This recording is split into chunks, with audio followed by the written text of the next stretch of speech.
It's that time of the week where I attempt to lower my IQ in the fastest way possible.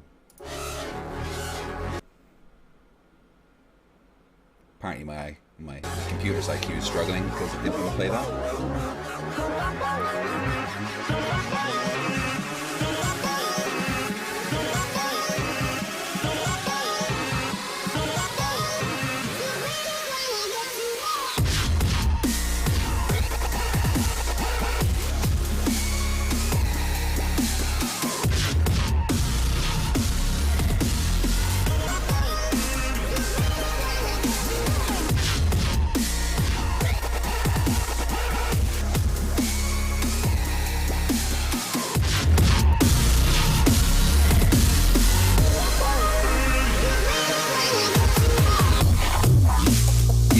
Yes, I'm a masochist.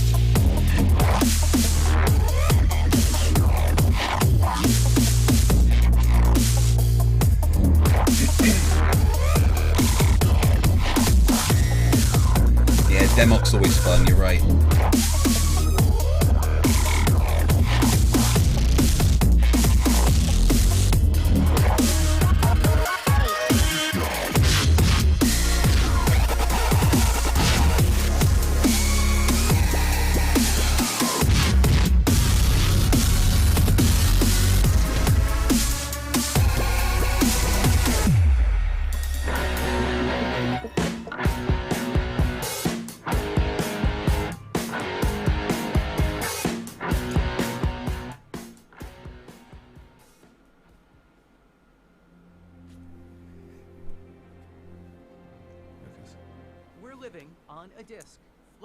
Space with a tiny sun.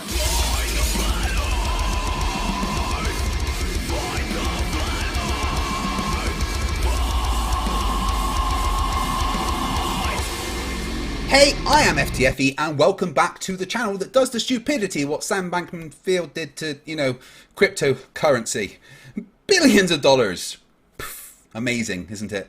It's that time of the week where I, for some reason, speed run lowering an IQ by going to a Discord server full of flat earthers and, talking to them.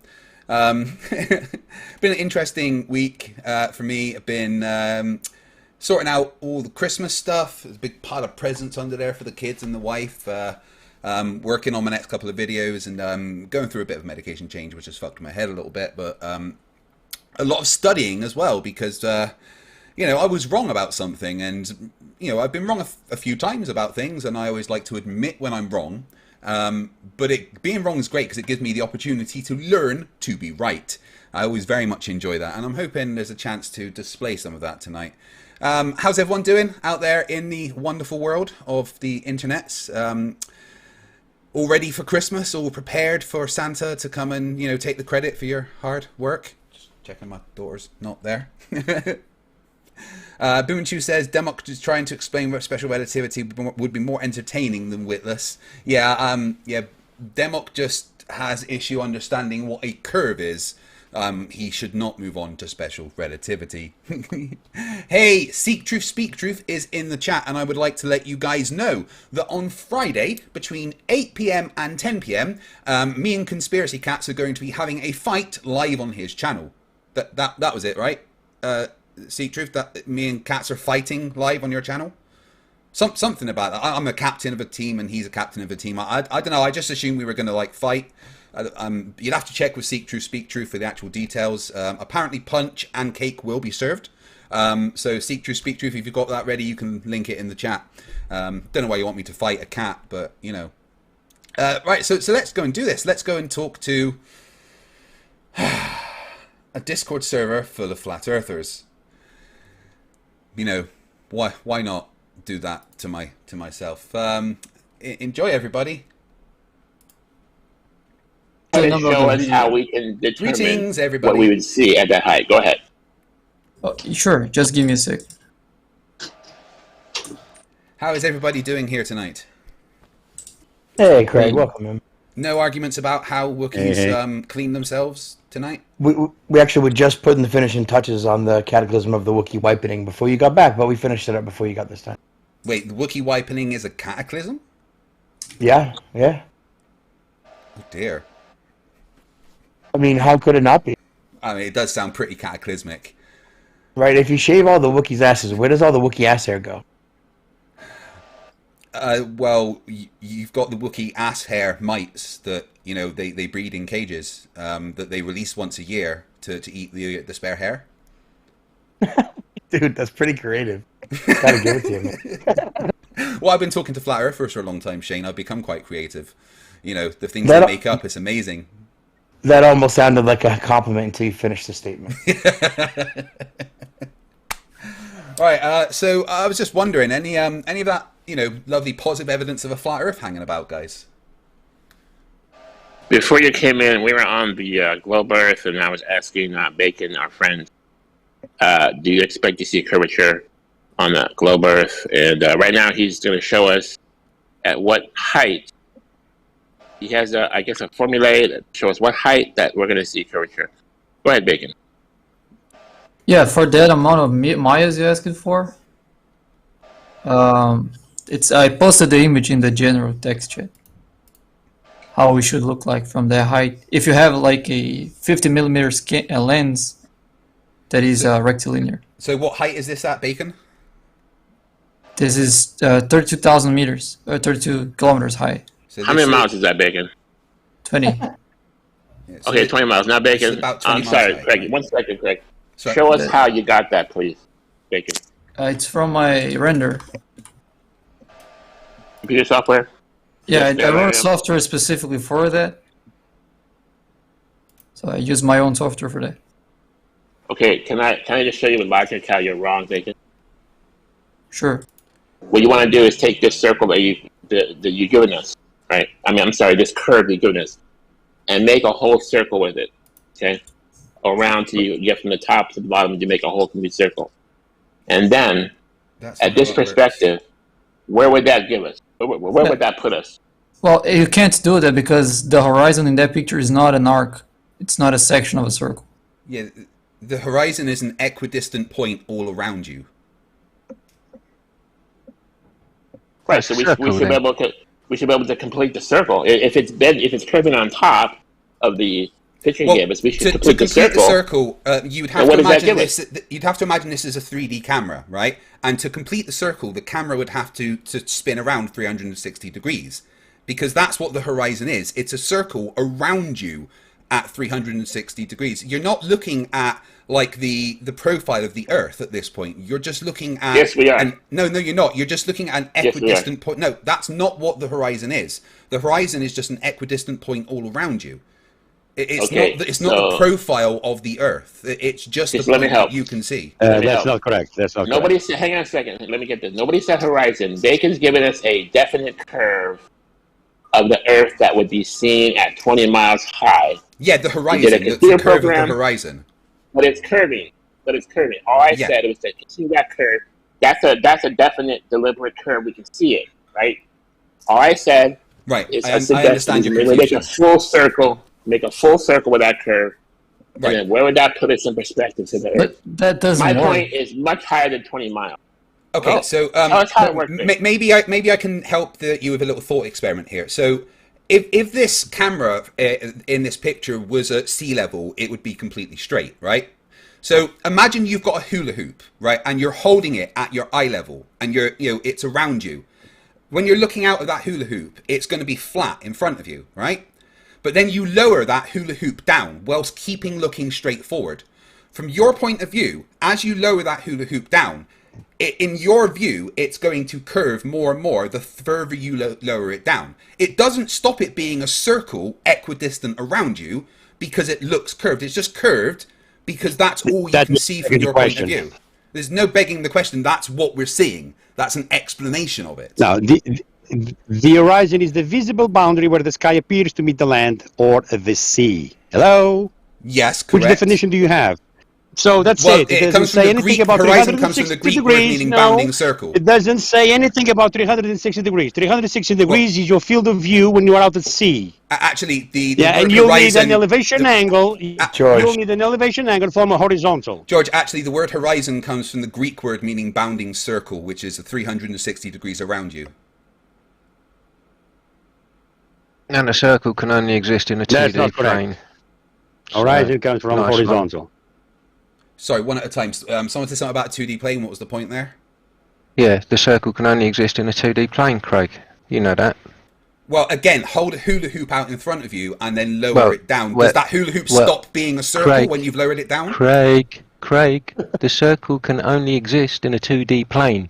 Okay. End of story. Answer geometry. my question. If you hold a hula hoop in front of you... geometry. You're talking about geometry. I'm talking about a circle. And if you have a hula hoop around you as a circle and you lower that hula hoop down, does it stop being a circle? Craig, which bit of... is that a yes or a no? Which, is it a yes or a no you're going to answer? I'm wondering. Craig, why are you backpedaling and why are you talking through me? Once. Why are you talking through me when I'm about to answer question. you? It's a yes Why or no. are you talking through me when I'm about to answer your question? Go on then, yes or no? Are you that scared that you have to talk over me when I'm about to answer your question? No, I'm waiting for you to talk. Yes or no, go ahead. Are you that scared? No, I'm waiting for you to do it. Please go ahead and answer the question. I'm waiting. Are you going to shut the fuck up while I answer the question? As soon as you answer the question, please go ahead. This is already excellent. If you can be quiet for 2 or 3 minutes, absolutely, sure. No worries. I'll be quiet once you start explaining. Go ahead. Okay, good. Yeah, lovely. The circle of the horizon is a geometric circle around you. That geometric circle can only exist in a 2D plane. The hula hoop you are using as your, metaphor, analogy, is a 3-dimensional object. It's not that geometric 2-dimensional circle in the plane. So your analogy is fucked from the get-go. That's correct. That would be reifying the horizon, something apparent, into something physical. It's called reification fallacy. Definitely a thing. We can see it. It's not. No, it's not a fucking 3-dimensional hula hoop, Craig. Yeah, it's an analogy. Okay, a hula hoop. When you hold it up at your level, it is a circle around you, and the horizon is a circle around you. And if you stood in the middle, it's not a fucking hula hoop. Let me. You just guys going to talk over me because you're scared to understand basic geometry. Is that it? Right? No, you don't get geometry, Craig. I absolutely do get geometry. If you are standing in the middle of a circle and then you rise above it, what happens? Does it stop being a circle? That circle is in a 2D plane, Craig. End of story. But you've just made a massive claim that a circle is not possible on a sphere. Could you give me proof of that claim? Where do I... Why are you building a straw man? I haven't... No, you literally just said... Where did I say... Well, you said it can only exist in a 2D plane, and a sphere is not a 2D plane. A circle can only exist in a 2D plane. So you're saying a circle can't exist on a sphere? Is that what you're saying? It's you that has made the jump to claim Are you saying that a circle can't exist on a sphere? Oh my God! Yes or no? That's up to you, Craig. Yeah, right. Well, a sphere is not a 2D plane, is it? You're the one that made the jump. You are the one that has claimed that a circle can only exist in a 2D plane. A sphere is most definitely not in a 2D plane. A sphere is most definitely not a 2D plane. A circle can most definitely exist on a sphere. You don't have a sphere, though. It's you that's made that jump, you donut, not me. No, it's not a jump. It's saying that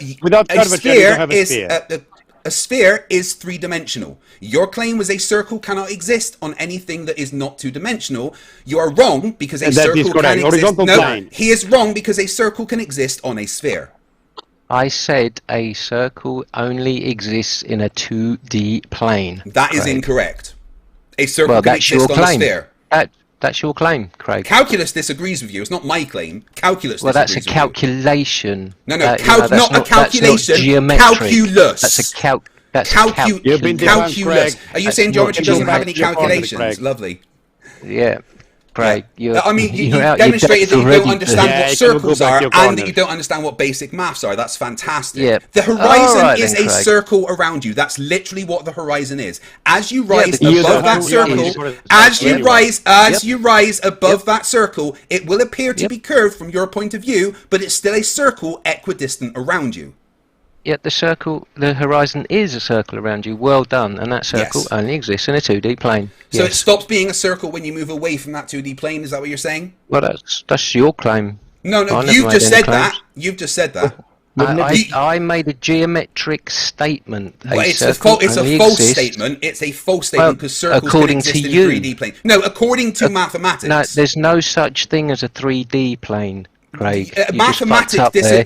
mathematics disagrees with you that a 2D, circle not can only 3D. exist on a 3D plane. A sphere is not a 2D plane. 3D Yes. plane.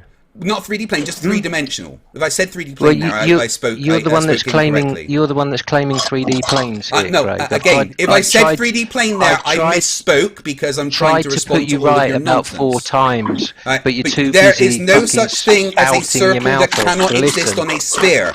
Is a sphere a 2D plane, yes or no? Craig, Is a sphere a 2D plane, yes or no? is a No, is you a don't have planes on a a sphere. 2D plane? Are you Yeah, fucking yes or mental? no? I'm asking you a question. I would just like you to answer. Why are you scared of answering the question? I'm not scared. Well, answer You're the question fucking then. mental. I'm going to ask you once more. Is a sphere a 2D plane, yes or no? A sphere is a hypothetical surface, Craig. This is most definitely not hypothetical. Really? Once again, is a sphere a 2D plane?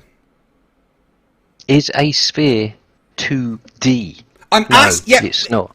Oh, it's not. Yet a circle can exist on a sphere.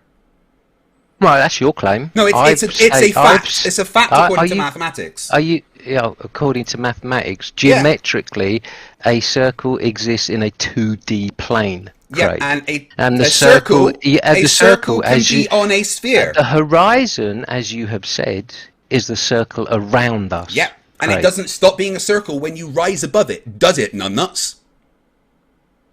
Doesn't stop being a circle when you rise above it. No, absolutely not. When you take a third dimension, so, if you've got your circle, your flat plane is a circle with your X and Y axes from the middle going outwards, let's add a third axis. Let's add a Z axis going exactly upwards. And now I'm going to travel along that Z axis upwards. Has that circle stopped being a circle? Why are you so angry, Craig? Because you're a fucking idiot, and I have to explain basic shit to you. Also, it's fun. Really? Yes, Okay. really. Right, so really? answer the question. Once I've travelled up that You Z-axis, are so once I've travelled, bitter answer the question, and numbnuts. twisted Well, up. answer the question, numbnuts. Once I've travelled Why up are that you so Z-axis, bitter? well, answer the question, Craig. numbnuts. Once I've travelled up that Craig. Z-axis, does that circle stop being a circle? Yes or no? Does a circle stop being a circle? Well done. You can If you- repeat if- back what I've if said. you- I'm asking if you a you- question. Yes or no? It's If you simple. Yes or rise no. Why above can't you it, say yes or does no? it stop? Craig, I'm clarifying the question. what- Why have you got to be I such a clarified it dick? for you quite well. You could just say yes or no What because if it's a yes or no question, you have- numbnuts. 3 circles. Why don't you, other then dude, ju- be quiet right now? We're having a just one. conversation. Yeah, thank you. We're not having a conversation. Yeah, no, Craig. I'm trying Don't to. I'm flatter yourself. I'm schooling you about basic shapes. You are So not once again, capable of as I having travel a up that Z-axis, conversation, has that circle Craig. stopped being a circle? Yes or no? Done, man. You are not capable of having a Yeah, conversation. I'm You trying to have a don't have a conversation, but range. apparently you Let's don't know be how to clear, answer man. questions, dipshit. You don't have a radius. Yeah, I do know how Yes, to you're answer sorry. Well, questions. let me ask you the question again. With- If I travel up a Z-axis without the- away from that circle, has that circle curvature, stopped you being a circle? Yes or don't have no? a sphere. How would a circle stop Without the- being a circle? That's what I'm asking you. Does it George. stop being a circle? Yes George. or no? You Have you have a changed the sphere. shape of the shape, Craig? I am asking you a question. It is a question towards you. You do not need to answer the question with a question because you are scared of answering the question. No. If So I you travel up a haven't- Z-axis you haven't away from the changed circle, the shape. has the circle You stopped haven't being a changed the circle? shape of Yes the or shape. no? Yes or You no? ha- Can you you do a haven't yes or no? Or are you changed- incapable of that? Oh, fucking hell, Craig. If you Why can't stop you just say yes or fucking no? talking. Well, I'm waiting for you to say yes or no, but you're afraid of it. Why are you such a girl, Craig? Why are you such a bitch? Why do you have to get so fucking emotional? Why do you have to be such a fucking idiot? Have you changed the shape of the shape? The I have shape asked being you a the circle. simple question. Once I move away So, from that no, circle in you the haven't- Z-axis, does the you circle haven't stop changed- being a circle? Yes or no? Does the circle stop being a circle Yes, just because there we you go. rise above the circle? Yeah, that's what I'm asking you. Yeah, And I'm Craig, asking, can you answer that, yes or no? and you haven't changed the shape of the shape. I haven't changed anything, no.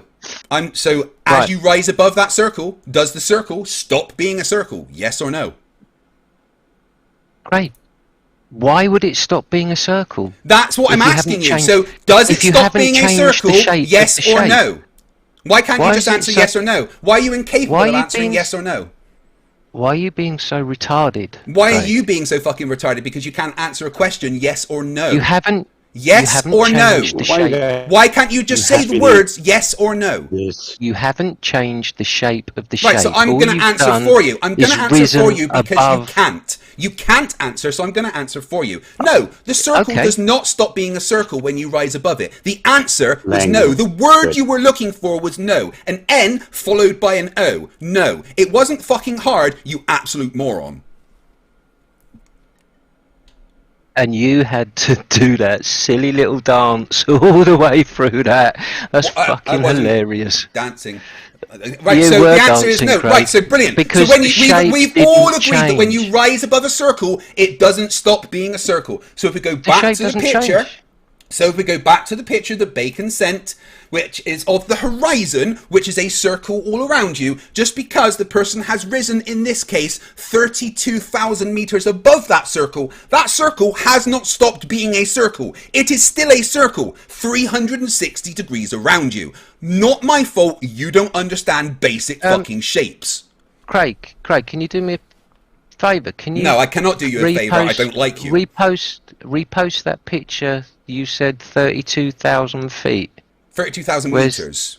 Where's this? Where's The this? one that Bacon 32,000? put up. That was the picture that Bacon put up with it. That was what the horizon would look like at 32. Have you got issues with short-term to long-term memory? Because that's what we're fucking Oh, you talking about. mean this one that's light blue at the top and dark blue? Yeah, at the one that bottom? Bacon sent. That we've been talking That's- about that's this not- whole fucking time.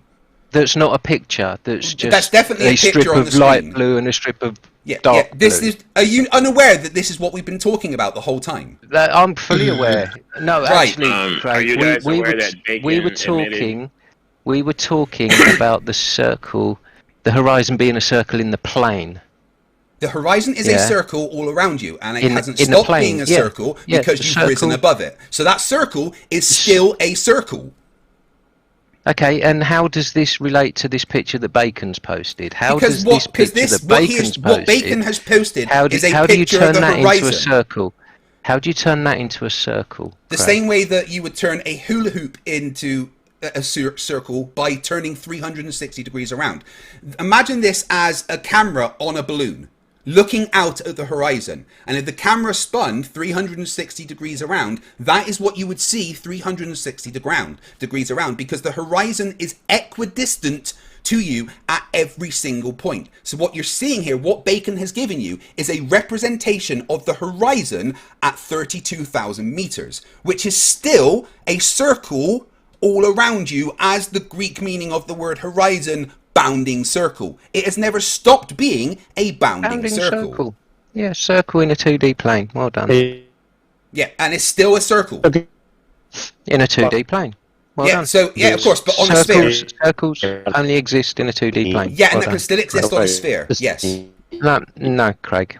Yes. You cannot bend a plane, Craig. Are you saying it's there's... not possible? So you are actually saying you can't have circles on cannot a sphere? bend a 2D. Well, Earth is Life has posted a bunch of pictures of circles on spheres. I'm surprised that you think you can't have a circle on a sphere. That's a fucking dumb thing.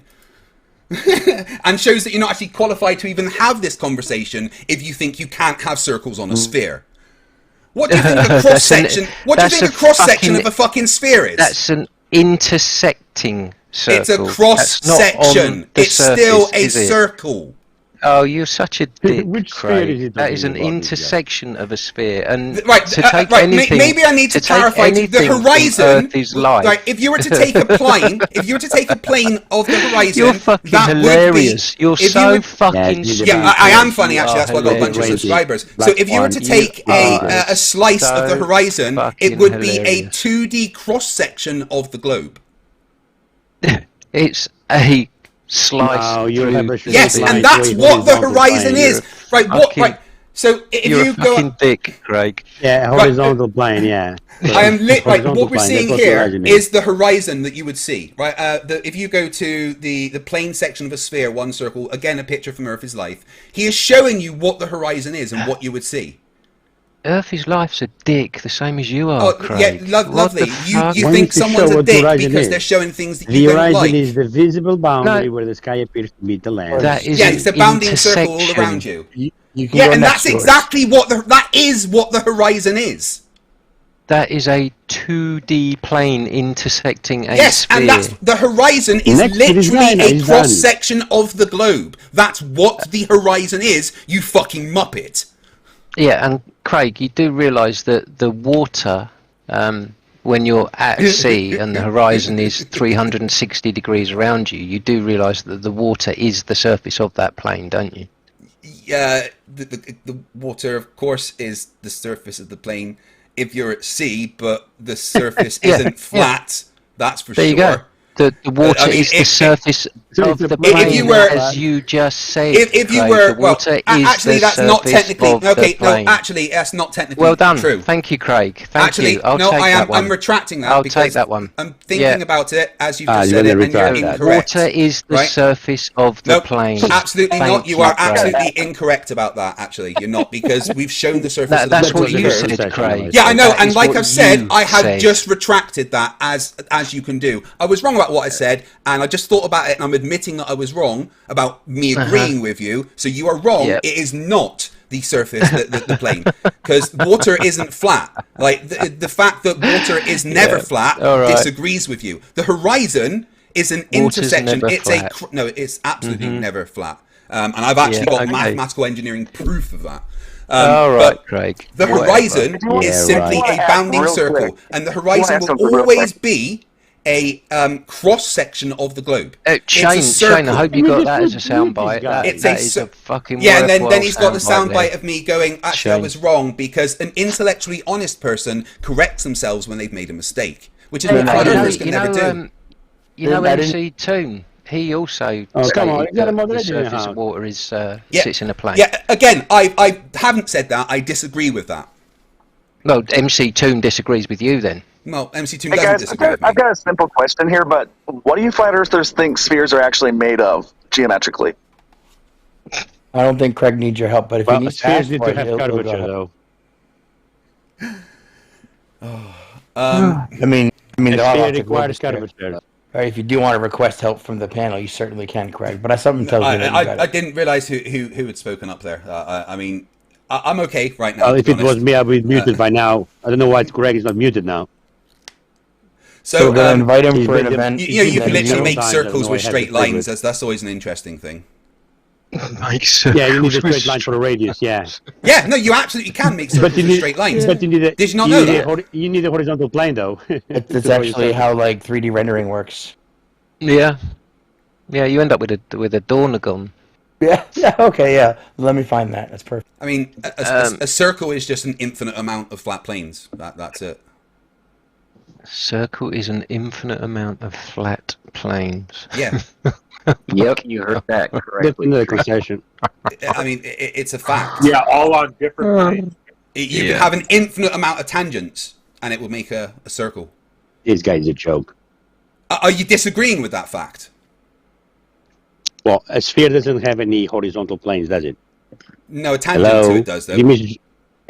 No, a tangent requires a curve to meet. Yeah, you don't have that's that. right. We have You a tangent straight to line. the Earth. Yeah. No, you have a straight line to a horizontal plane. That's what you have. Who said that? Not a tangent. Yeah, that's what I'm telling you. Yeah, a tangent is a straight You don't line. have a tangent. Yeah, a tangent is a straight line. Yeah, a we, straight we, line. and we have that. That means Yeah, a we have curve. tangents. You don't have that. Well, no, we do. No, no. We have a You tangent. straight- We have many tangents. To the No, sphere. you In fact, don't. We have infinite You amounts. don't. No, you don't. No, do. you don't. You have a We straight do. line to a You can horizontal say plane. we don't, but we do because it's been measured.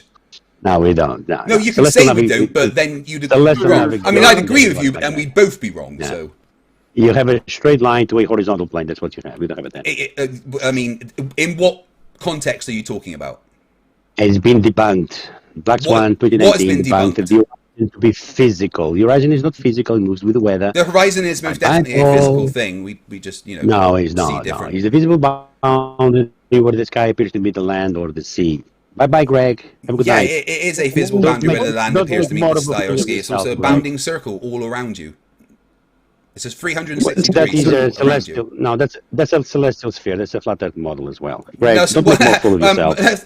That's really funny because the celestial sphere is a sphere concentric to another sphere. So it's two spheres. So please explain to me how two spheres. No, it's not. You just no, it's no, literally no, it's not two defined spheres, it's just as a sphere concentric to the Earth. No. So please tell No, me how it's not. two concentric Celestial spheres sphere. can be a flat Earth model. Fuck nugget.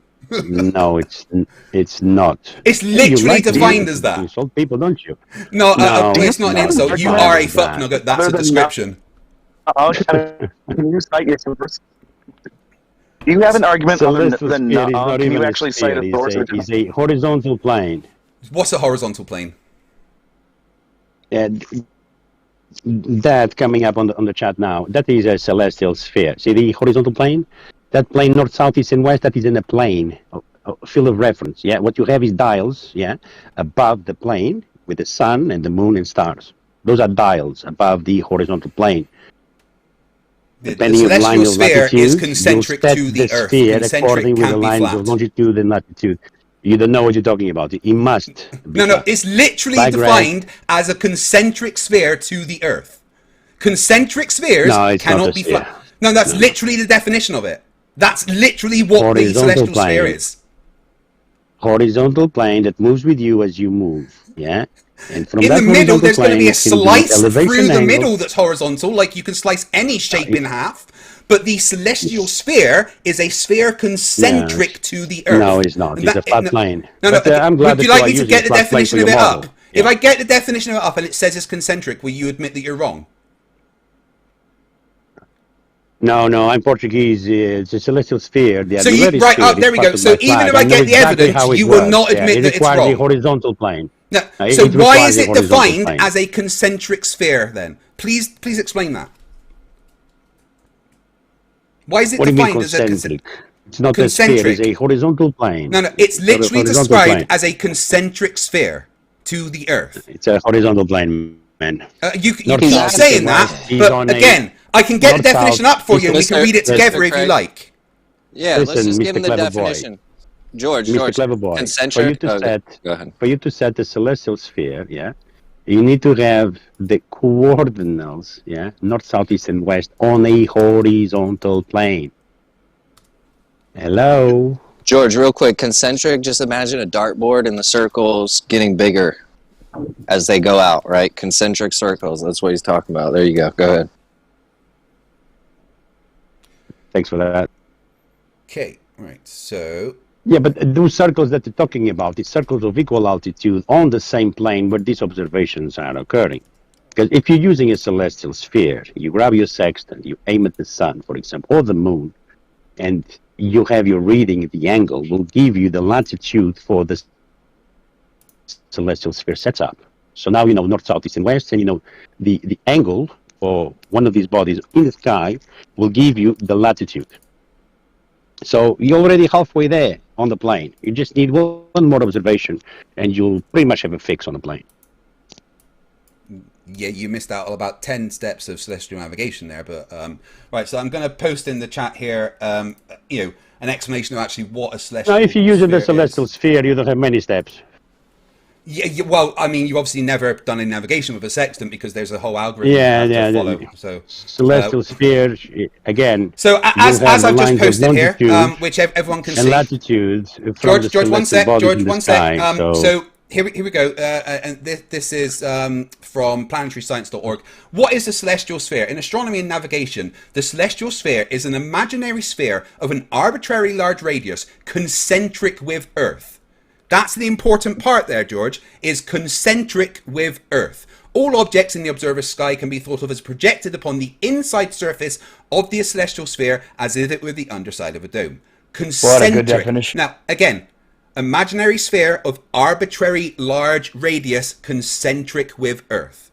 Yeah, but you cannot have a horizontal plane that is concentric with the Earth. Come on, Craig. You know the definition Read is again. wrong, Read right? again the definition of concentric again.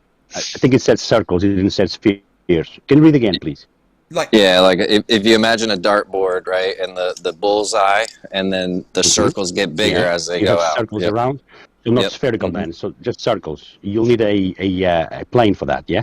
No, again, it says a And sphere. he did say imaginary You as will, well. yeah, no. Yeah. It's Yeah. imaginarium, yeah. Yeah, You it's an require imaginary a horizontal sphere. plane for that. Right, An George. imaginary. Right, You listen to the words, listen, George. a bullseye, Right? even An the bullseye imaginary is flat. sphere. Just because imaginary you put it on a different Imaginary. vector on the George. wall, it doesn't mean that it's not flat. George, just listen, buddy. It's an imaginary You're done, sphere. man. You're done. An imaginary sphere of arbitrarily large radius concentric with Earth. Sphere, concentric. Those two words are very, very important. The celestial sphere You don't have is sphere. a You don't have sphere sphere. You have around the circles. Earth, which is also a sphere. No. That's what concentric means. Just make it a question. Not it's begging been the debunked. question, it's giving you So that- the definition of No, celestial sphere. Yeah, it's been debunked though. The Earth It's is really not been debunked. not, The definition of celestial sphere has been debunked. The Earth When is did not that a sphere. happen? The horizon is not geometrical, it's not physical. It's been debunked. That's You never don't been have a sphere debunked. without curvature. Yeah, it's been debunked. No, it's never been Listen, debunked. You can say it's without been debunked, but curvature, it's never been you debunked. cannot have a sphere. Yeah, there's Without definitely curvature, curvature there. We've measured it. You don't have curvature. How is the horizon blocking light from the sun if it's not physical? The horizon is not physical. No, the horizon is the visible boundary How where the does it sky block appears light to meet the from the land sun? or the sea. It doesn't say anything physical. How about does the horizon block the light from the sun if it's not physical? No, it doesn't. It's the visible boundary where the sky appears to meet the Really? land or the sea. Yeah. So what Yeah. happens during sunset? Where does the light go? Sunset. What do you mean sunset? When the sun sets. When When the sun goes away, yeah. Yes, when the sun sunset. goes away, you don't see it anymore. Yeah. When the Why sun wouldn't goes you away, see you it? don't see it anymore. Why wouldn't But you see it? the That's not horizon, how light Where works. does the light go? the horizon is still Fuck the same. me, the visible basic boundary 101 where the shit. sky appears to meet the land or the sea. Just because there is no light Where in does the sky. the light go? No. What's blocking the light though? Sunlight. It doesn't mean- Where'd it This go, is- man? Where'd the fucking light go? We're really doing Sunsets Flat Earth 101 here. I know. Right, hey, George, Hey, quick question that's for you, simple. George, please.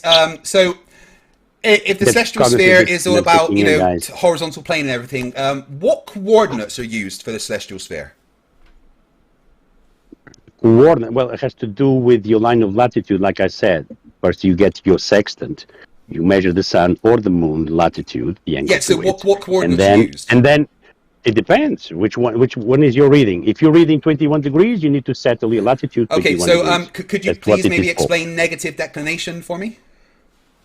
You need to correct for the months of the year. You need to correct Depending for the how month the of the year. yeah, the sun or the moon can be closer to the horizon or further away from the horizon. You need to correct for that. That's George, the answer you're after is right ascension and declination. Right, they're the coordinates for the celestial sphere. All Right. declination, but that's not what it is. Nothing is declining. It's just the sun's path. It's slightly different. George, the coordinates for any celestial object in the celestial sphere is given by its right ascension and declination, correct? Yes. The Okay. coordinate system requires a flat plane, lines of longitude and latitude, Cartesian. So given that there's right ascension and declination, I imagine you're imagining a flat plane sitting in the middle of that sphere, is that correct? No, there is no sphere. The celestial Listen, sphere is not a sphere?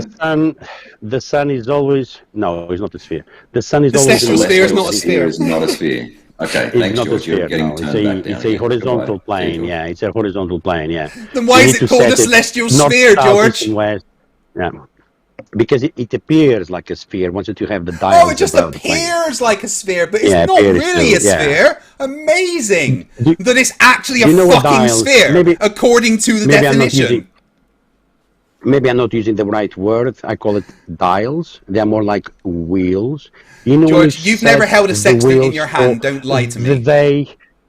You need to set the wheel for the day and the month for the declination. You also need to set the wheel for the line of latitude. That's when that's when I'm talking about the dials, yeah? So because you know the latitude of the sun or the moon, it doesn't mean that you have all the right positions, yeah? Now we need to correct for the other things, for the day and month of the year for the declination. Plus, Hey, George, when you're more using a sextant, dials why for is the different radius of the stars. Earth used in calculating your position on Earth? no, it's not. No, Well, it absolutely it's is. not. Yeah. It's literally part of the method No, of using no, a it's not. sextant to find your position No, on it's Earth. not. No, You've no. never used the sextant, you fucking liar. Yes, I do. No, you don't. Because I know if you how it use the works. sextant, you would know that the method for finding never your position used on one. I Earth know how they work. requires the Earth's radius. No, it doesn't require any radius. There is no It radius. absolutely does. The method No, of it doing doesn't. it to find your position. 2020, 1st of January by the Black Swan. You have no radius. The horizon is not physical. The Black Swan didn't debunk anything apart from the IQ of flat earthers. Craig, why are you still around, man? Don't embarrass yourself in the man. Because talking to you morons is endlessly entertaining. Morons? Well, yeah, man, you fucking morons. I'm feeling sorry for you, Craig. I'm feeling sorry for you. Oh, I don't need your pity. now, I've seen whatever, like, debunked refraction. Welcome to Flat Earth, Greg. But like the thing about that was you had to say welcome to Flat Earth because refraction exists. Fuck me. Well, you had the not whole geometrical, horizon was refracted, right? Not just the horizon. Everything you see is refracted. Everything. Not geometrical. So not geometrical. The whole horizon. I mean, you know, if something's refracted, it's refracted from something, right, George? Yeah, to have so something not refracted, there geometrical, has to be something physical. So not geometrical then.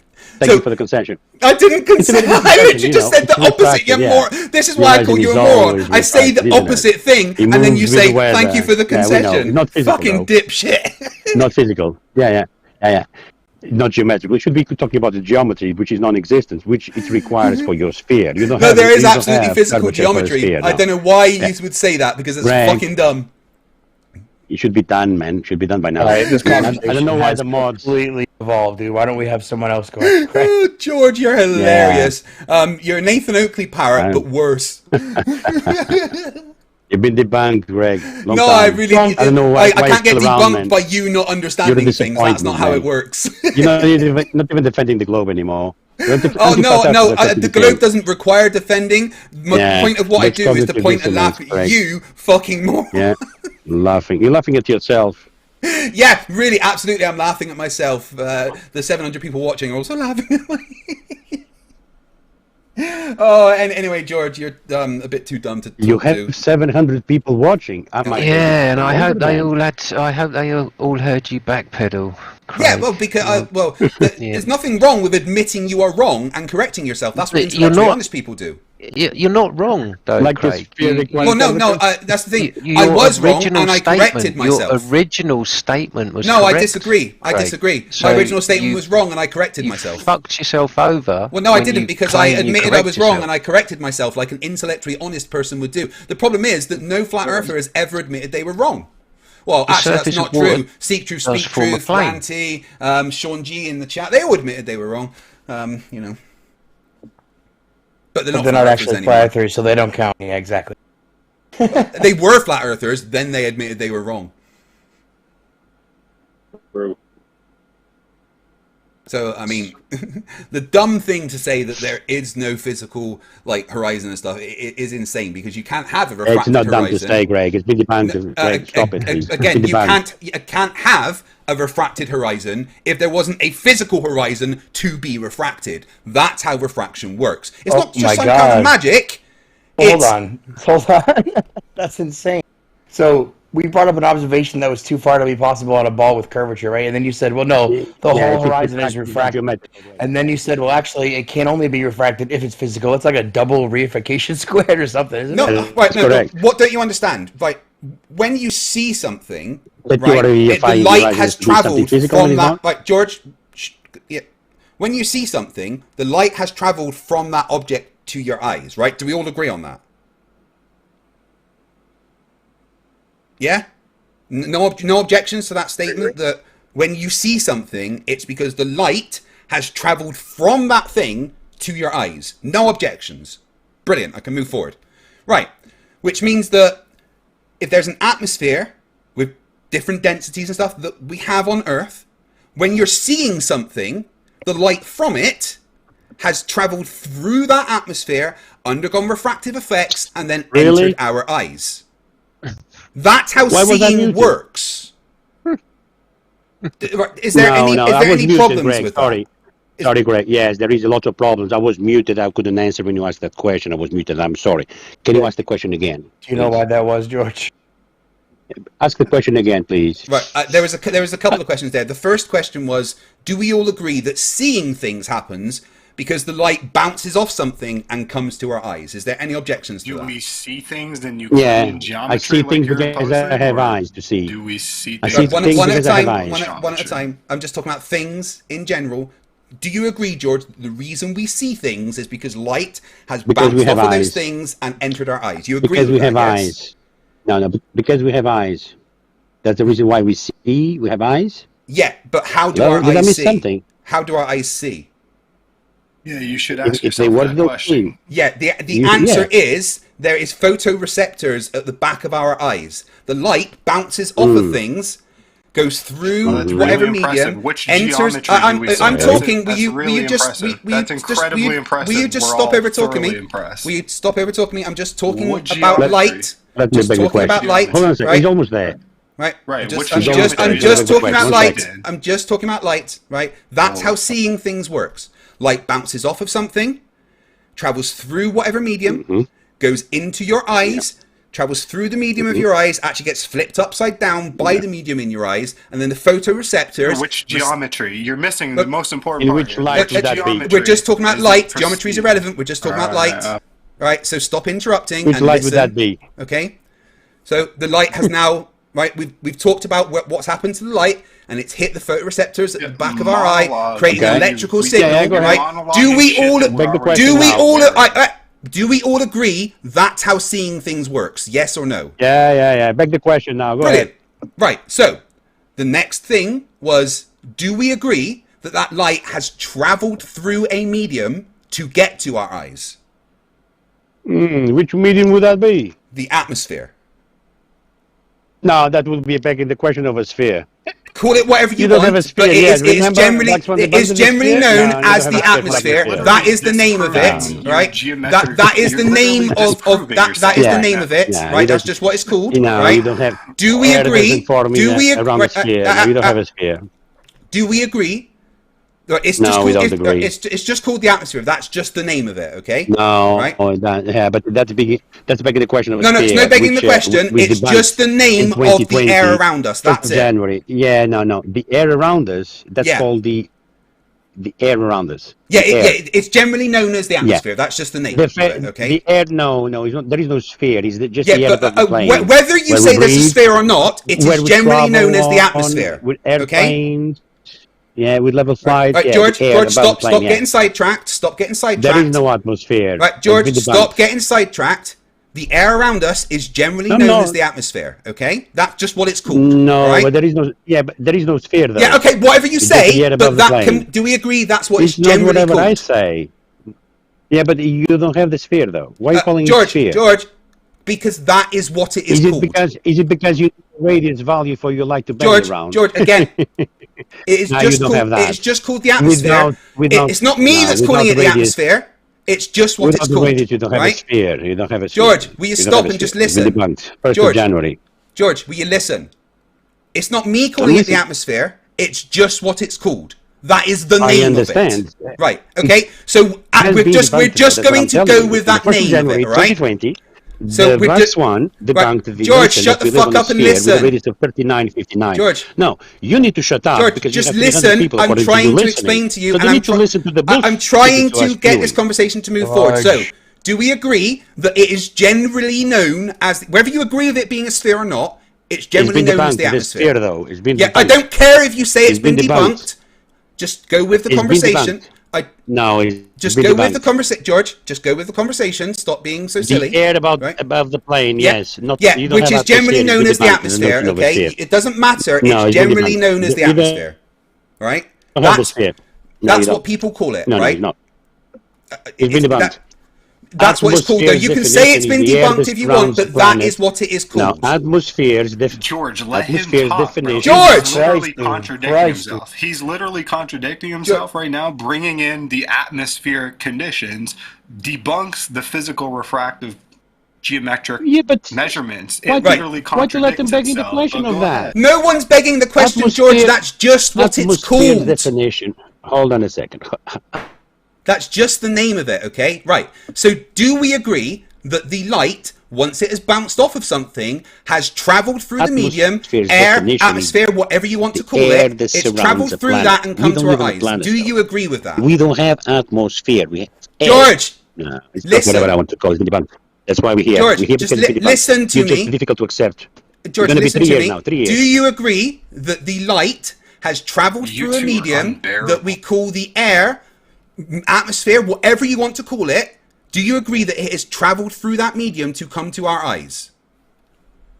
Which medium is that? 93 million the miles medium, away the medium of air that we call atmosphere. Is that what you're talking about? The medium of air that we call atmosphere. Do you agree that the light has travelled through it? You don't have, no. So you don't agree that the light has travelled through the air around us, that we call the atmosphere? Around us? Yeah. No. Well, you don't agree that... To be more precise. Which light? So you don't agree that the light has travelled through the air around us, that we call the atmosphere? Which light? Which light are you talking about? The light that has bounced off an object. For instance, the horizon. For example, a candle. Anything. Any light. Yes. Any light. George, are you not been following this conversation? I have eyes. No, I can see because there is light and I have eyes. Yes, and that light. Right, George. Okay, but that light. George, wait. No, you're just begging the question. You're trying to reassert again the horizon. I'm not doing anything. I'm not even talking about globe or anything right now. I'm just talking about light and traveling. You're trying to beg the question of atmosphere. You're trying to beg the question of atmosphere. I'm not. That's just what it's called. You're trying to beg the question. Yeah, by using the name of something, I'm not begging the question. And I'm correcting you. This language has been debunked because there is no sphere. No, again, the language hasn't been debunked. That's what it's called. Just call it the air. I can call it the air. Fucking relax. Okay, let's call it the air. The air so we can get is known as the atmosphere. Right? So, George, do you agree that the light has travelled through the medium of the air that we call the atmosphere to reach our eyes? Yeah, it depends which light, but yeah, go ahead. The light off of any object. So, for instance, the light that has bounced off of the horizon is now travelled through a medium. The air around us. The light that bounces from the horizon. Yes. The light has hit the horizon and has bounced off of the horizon and is now travelled to your eyes. Do you agree that light has travelled through a medium that we call the air or the atmosphere, whatever you want to call it? Do you agree with that? Well, the lights that you're talking about, I assume, is the sun and the moon and stars. Yeah, they are in just light. George, just light, right? Light has come from a source, right? It doesn't matter. It has bounced off of what we can see as the horizon, and it has travelled to our eyes through a medium, right? Not necessarily. What do you mean, not necessarily? Right. How does light work then? Well, light illuminates, and we have eyes, we see things. How? Now, geometrical claims. Does light travel, George? Yes or no? It comes with measurements. George, does light travel? Yes or no? Geometrical claims come not only with light and stop changing the subject, George. Eyes. We're not talking about anything like that right now. Stop changing the subject. You should be talking about that. You should be talking about that. The geometry that is missing for the sphere. George, does light travel? Yes or no? Does light travel? Yes or no? Light travels. Yeah, you didn't finish his sentence. He said something back there you missed. What did he say? He said light illuminates. He didn't say what it illuminated. What illuminates? What do you mean? He said illuminate. Yeah. Anything in presence of light will be illuminated, no? Exactly. Yeah. So then how do we see that? Because the light has bounced off of that thing and come to our eyes, right? Bouncing of the things. If you want to call bouncing on the things, no, I don't call it bouncing on the things. But that's literally how seeing works. How do you how are you not getting this? No, I see because I have eyes. You see because you have eyes to receive the light that has travelled to them. Yeah, my eyes are giving me information as to what I'm seeing. Even if the your eyes are not a measuring device. I can still perceive things. You can see in the dark without any light. Not see that. I wouldn't say see, but perceive. Fuck me. Dark, even though your there's eyes dumb, and then there's this guy. You can still. Oh my God! Can we move on to something and somebody else? Anyone? I've been trying to just get to a point, but all right, Shane. You know what, Shane? You said this, so I'm going to talk to you, Shane, instead. All right. George, Yeah, it might be just better. go I on need to mute go on because mute. you don't understand basic language, right? Yeah. Shane, You've been debunked, Greg. But it was nice to talk to you, though. You did a great job, George. Brilliant, George. Well done. I did an Fantastic excellent job, man. Excellent job. Right, Shane. Greg, Light doesn't 10% of the diffract through commission, air. yeah? Right, so Shane, right, so you were saying Craig. about the black swan, and you said that I like double talked or something, but I didn't. I'm trying to explain that you can't have something that is refracted if there wasn't a physical thing to be refracted. Right, but I thought that was a silly claim because we said that it's an optical horizon. You said, nah, it's physical. And then we showed you a long distance observation. You said, nah, the whole thing is refracted. And then we said, that's ludicrous. And then you said, it has to be physical to be refracted. You don't see the circular that's the reason point. No, there's no circular reason. You can't have something that is refracted if it is not a physical thing with the light bouncing off of it to be refracted. That's what I was trying to get to with George. The fact that light has to bounce off of something and then travel to your eyes. And on Earth, that light travels through a medium of varying density and temperature that we call the atmosphere, right? And goes to our eyes. So that's what refraction is. It's the light coming off of a physical thing, traveling through a medium, which can have refractive effects and going to our eyes. So that's why I said when there's a refraction, you can't have the refraction without a physical thing to be refracted, to be reflecting that light that's traveled through a medium. So what we see is the refracted version of the physical thing. Air isn't a medium. Air is most definitely a medium. No, it's not. It's completely invisible. And mediums have to be visible? If they want to diffract things, yeah. I said Citation refraction, needed. not diffraction. And is this shitpost Malone again? Sounds like him, but with a different name. What do you think? Should we let him speak? This is Flat Earth Floppa, yo. Are you going to ask do the rest of you flat earthers really want to let someone speak that just said that air isn't a medium? How is air a medium? Because it's something that lets something travel through it, like sound waves, for instance. The air is the medium by which the waves travel. But, I mean, things can travel through empty space, too. Is that a medium? Well, there's different reasons for electromagnetic signals to travel through space. But sound waves, they need a medium. They can't travel without... Sound waves can't travel without a medium, right? And the medium by which sound waves travel is air. Okay, I mean, they can travel through space, too. No, sound waves cannot travel through space. There's no sound in space because there's nothing to translate the motion. So, wait. Quick question. Yeah, sorry, go ahead. No sound in space. You just told me space can be a medium. Electromagnetic is different. Sound cannot travel without a physical medium. Sound is not electromagnetic. We are talking about sound. Air is a medium by which sound propagates. Do you agree with that? Yes or no? Well, sound just propagates through sound. Sound just propagates through... What? Guys, right. I'd like to poll the rest of the flat earthers in this room. Do you guys really want this guy representing you that just told me that sound travels through sound? Let's have you talk to Flat Earth Egypt instead. Yeah, go ahead, dude. Yeah, sorry. I just wanted to ask regarding, I thought we were talking about light, not sound. So with regards to light and refraction, the well-known Snell's law. Yeah. Right? So when it talks about an isotropic medium, what do you think of that? And do you think that's relevant to Snell's law? The atmosphere is homogeneous, isn't it? It's different. No, it's not isotropic. Yeah, that's what I mean. It's like it's different densities and varying densities, and Snell's law is dependent on the different conditions that it's in. So I don't know what you mean. Well, the reference of isotropic and Snell's, that's what I'm asking you. You think that's a reference too, but do you think it's just homogeneous? Referring to the medium as being homogeneous? No, no. I mean, like, it's not homogeneous. It's not one just all the same. It's varying densities, is what I'm saying. It's varying densities, varying temperatures.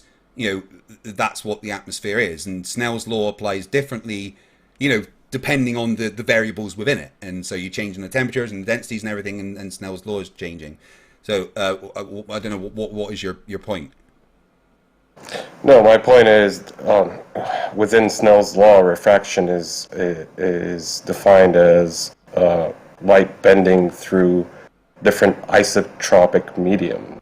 Well, yeah, isotropic just means like the same in both ways, right?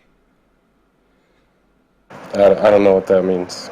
Well, that's what isotropic is. Isotropic is basically referring to the what I would say, the physical medium having different properties in different directions when it comes to regarding light, right? That, like, if you point a light in any direction within an isotropic medium, it would act the same way. But what you're saying is... Right, so if you shined a light through a completely isotropic medium that had no changes at all, that there would be no refraction. The refraction happens when there's an incidence change, so you go from one medium to another. Right? But the atmosphere, it's not completely isotropic. There's not layers that are all completely the same. When you look out at the sea, the layers of the atmosphere actually curve slightly with the Earth. And obviously, if you're looking up or down, the difference of amount of layers that you're looking through changes even more. And when light goes through these layers, it makes it bend down. If we were looking through a glass box that was solid glass, then light would just travel in completely straight lines. But that's not what the atmosphere is.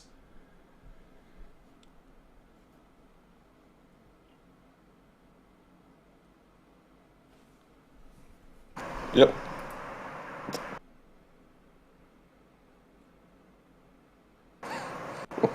Is that it? No. Yeah. You answered my question. Thank you.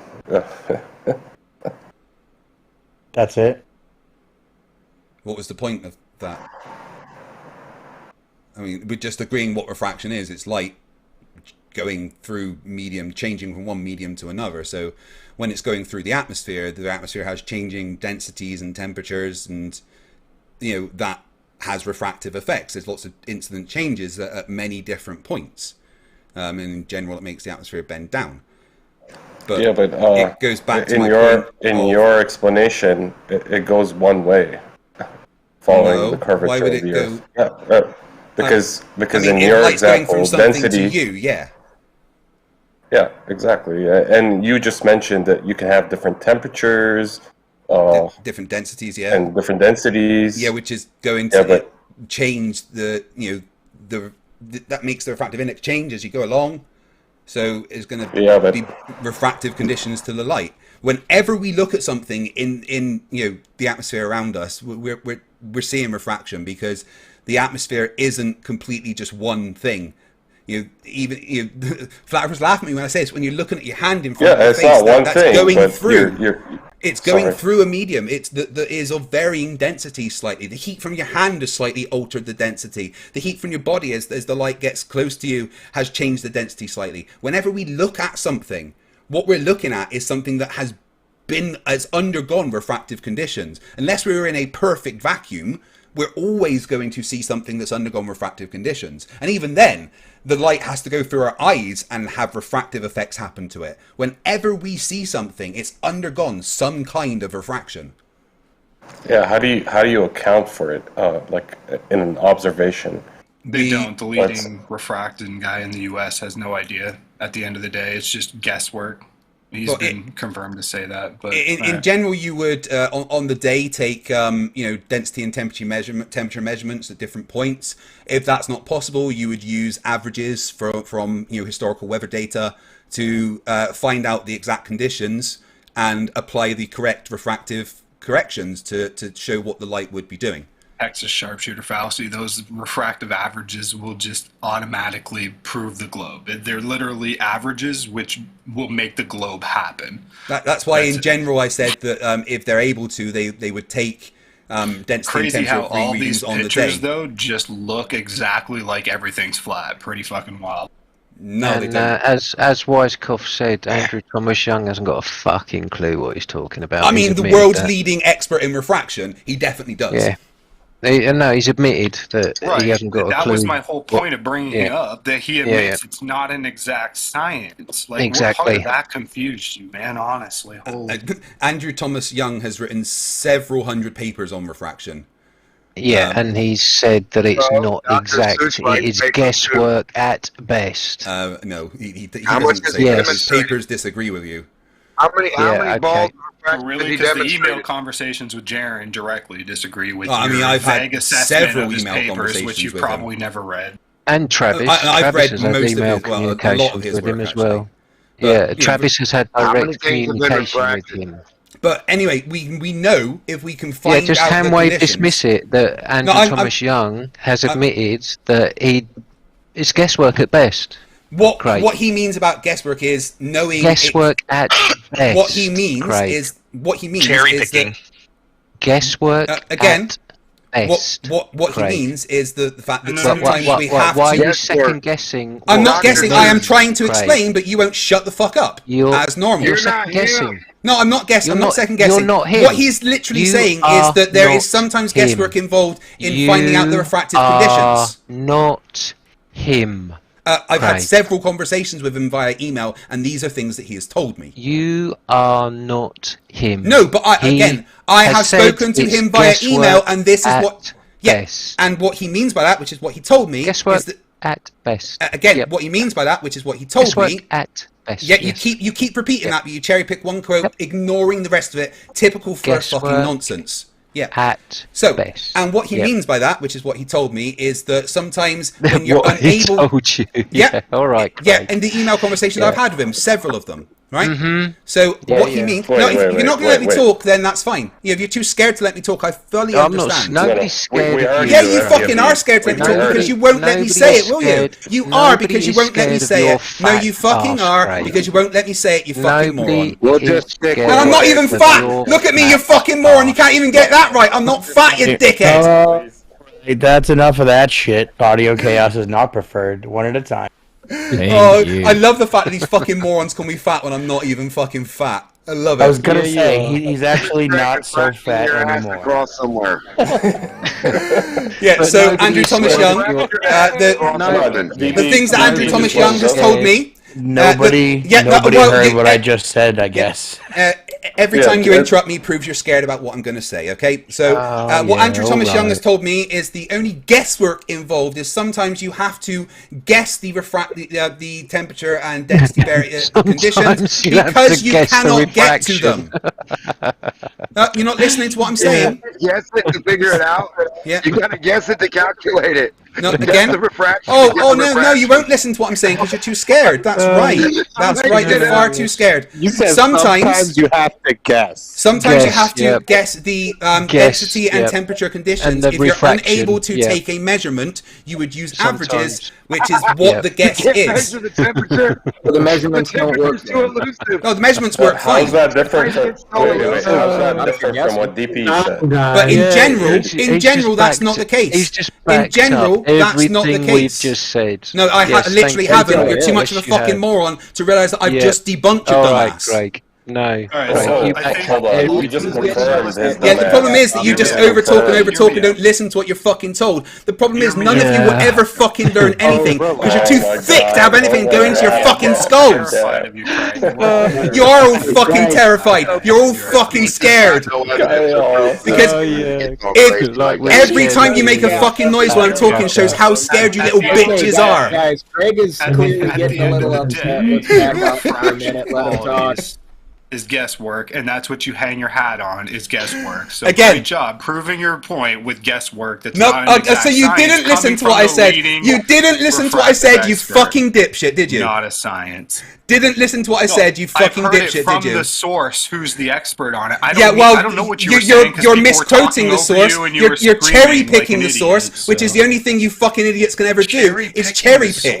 Yes, it's coming directly from him. And you're cherry picking certain words. You are cherry picking certain words and ignoring the rest. It is not an exact science at best. That's cherry picking because that's verbatim. No, he actually does think it's an exact science because the papers that he wrote says so. Why would he say otherwise? No, he didn't say it's not an exact science. He said that sometimes there is guesswork involved in getting the conditions. Not an exact science at best. No, it's an exact science. That's why he's written lots of papers. Okay, hang your hat on that. Good job. Yeah. The millions of conditions of refraction that we're able to calculate exactly, of course, it's all fucking guesswork. You're a fucking muppet, Craig. Yeah, you are an absolute fucking muppet, aren't you? Sharpshoot the globe. Cool. Texas sharpshooter. Yes, of course it is. Right. Yeah, it fucking is. Yeah. If you say so. How come the Earth's gravity doesn't affect light? Gravity does affect light. The Earth's gravity affects light. Yeah, every gravity affects light. So that would be impossible to account for along with refraction. Well, the amount it affects it is very small. So we're really just guessing with refraction stuff. Not at all. We know gravitational effects, so it's fine. Contradict yourself. Every time you speak, you contradict yourself. What did I contradict myself on? You literally observe, your model literally observes stars around other planetary bodies. You see the bending of that light so that you can see that there's a star. So now you're saying that it's not small and that it can bend around entire planets. That's stars, you're not contradicting planets. yourself. Stars, not planets. Stars, I can't wait not till you planets. talk about fucking relativity. It's going to be adorable. Is Witz even here? No. I mean, everything that Witz has said about relativity is fucking wrong. It's hilarious. I can now explain it's really exactly not. why. Brian's video is completely wrong, and Brian contradicts Brian's himself video is not multiple wrong times in the slightest. It's been verified by professors. You don't even need Witz. I know this. He's contradicted himself multiple times. Nothing he said contradicts himself. The fact is that he contradicted himself in the video. No, he didn't. And then when he listen, when he hangs his hat on "this is what's happening with the muons," goes completely against what Einstein says. And it doesn't. It absolutely matches what Einstein said. Relativity is crap anyway. Einstein never said that the thing contracts in the frame that you're in. He never said that. Yeah, no shit. So now you're representing it properly, but in the muons example, he says that it is contraction, and that's why the muon was able to reach the surface, because the surface, the atmosphere, the entire surface... From the perspective of the atmosphere, he says clearly from the muon's perspective... Yeah, relative to each other, right? He's contradicting himself. No, he's not contradicting himself. He's not contradicting himself. The atmosphere isn't shrinking from the atmosphere's point of view, but from the muon's point of view, the atmosphere is shrinking, which is what length contraction is. Because the muon's frame of reference, there's contraction, which contradicts what Einstein says, that there is no contraction within the frame of reference. No, it's the other way around. The frame of reference in this point is that... No, you're wrong. You're wrong. Let me talk. You're wrong. The frame of reference is the muon, the thing that's moving. That's the thing that we're referencing to. That's what the measuring device would be on. He said directly that experienced contraction, which contradicts Einstein. The muon isn't experiencing contraction. The atmosphere is compared to the muon, which is the reference frame that is considered the rest frame. So the muon is the rest frame. The atmosphere, which is moving relative to the muon, is the thing that is contracting. The atmosphere is moving relative to you're not making any sense. You're not. You're not making any sense. That's relativity. The atmosphere. We consider the muon as a rest frame. Yeah, it's exactly what he said. It's exactly what he said. It's 100% what he said. If you consider the muon as the rest, relativity is the most adorable it's exactly what he said. It's exactly what he said. It's exactly what he said. Right? Did you say that relativity is all crap anyway? All this time dilation. It's really not. It's verified every time anyone uses a GPS. Did you say the atmosphere is contracting? Relative to the muon, because the atmosphere is moving relative to the muon, yes. That's what the contraction says. It's the thing moving relative to the rest frame that will show a contraction, but only from the appearance of the rest frame. In the frame that is moving, if you were to measure it in that frame, there would be no contraction.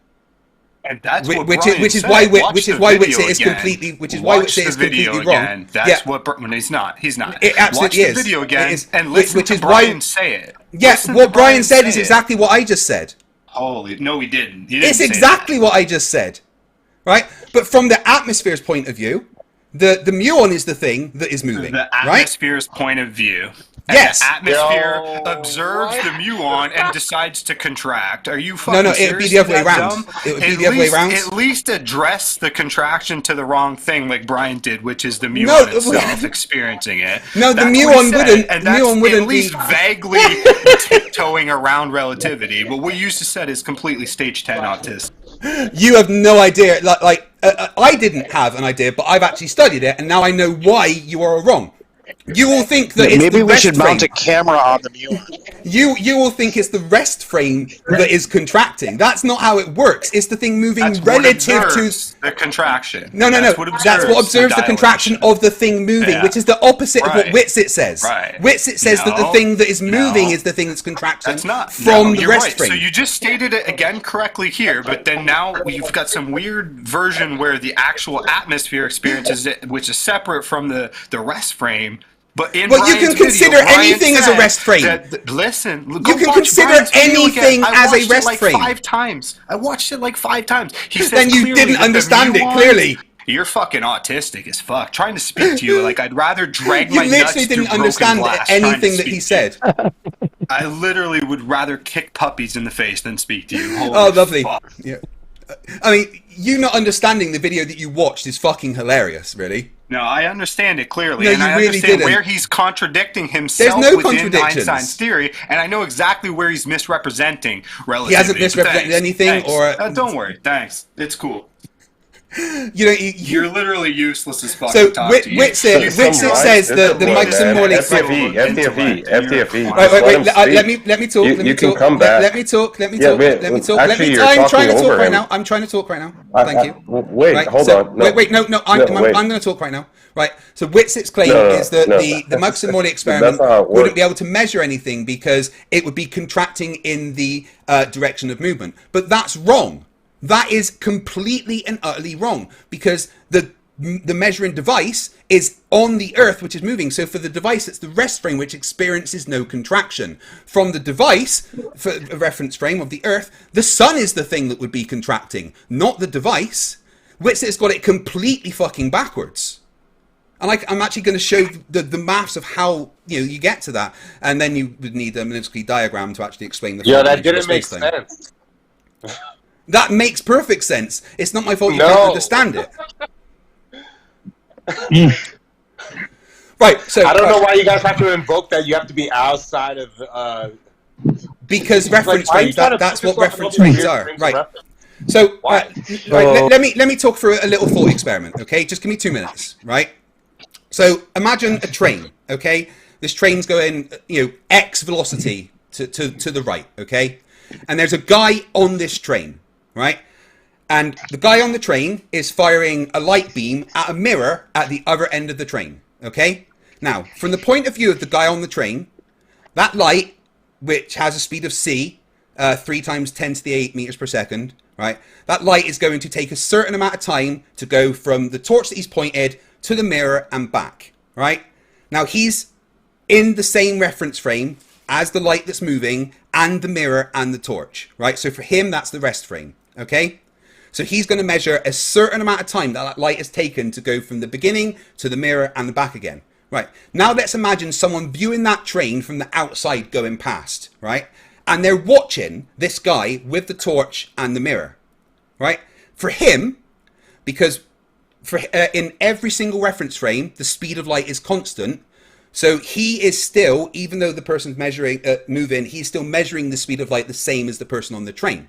So for him, when that person is shining the torch, by the time that light has reached the mirror at the end, the train has moved.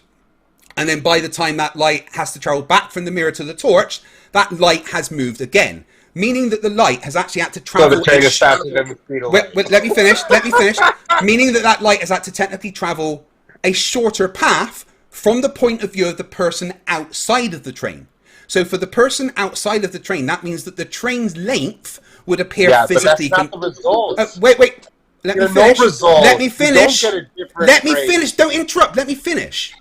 From the point of view of the person outside of the train would appear to have contracted in length because the light would have taken less time to go from A to B and back, right? But for the person on the train, that is moving, the train would not appear to have contracted. Now, obviously, we don't see these effects because it's relativistic. You know, we would only see these effects when we approach the speed of light. 10% the speed of light, you would have 0.5% contraction. 90% the speed of light, you would have 66% contraction. But you would only see these at really fast speeds. That is what length contraction is, and it's the opposite of what Witsit tells everybody. Any questions? So you'd have to be outside of Earth to see length contraction on Earth. Yes, absolutely. Because it's about something moving relative to you. That's correct. So you've never done that. No, Witsit's saying that the thing on Earth is actually contracting on Earth. That you're on. There's a preferred reference frame. But the thing is that contraction on Earth would be different compared to where you viewed it from. Let me ask you. So if you were to view it from the sun, you would get a certain contraction. But if you were to wait, let me finish.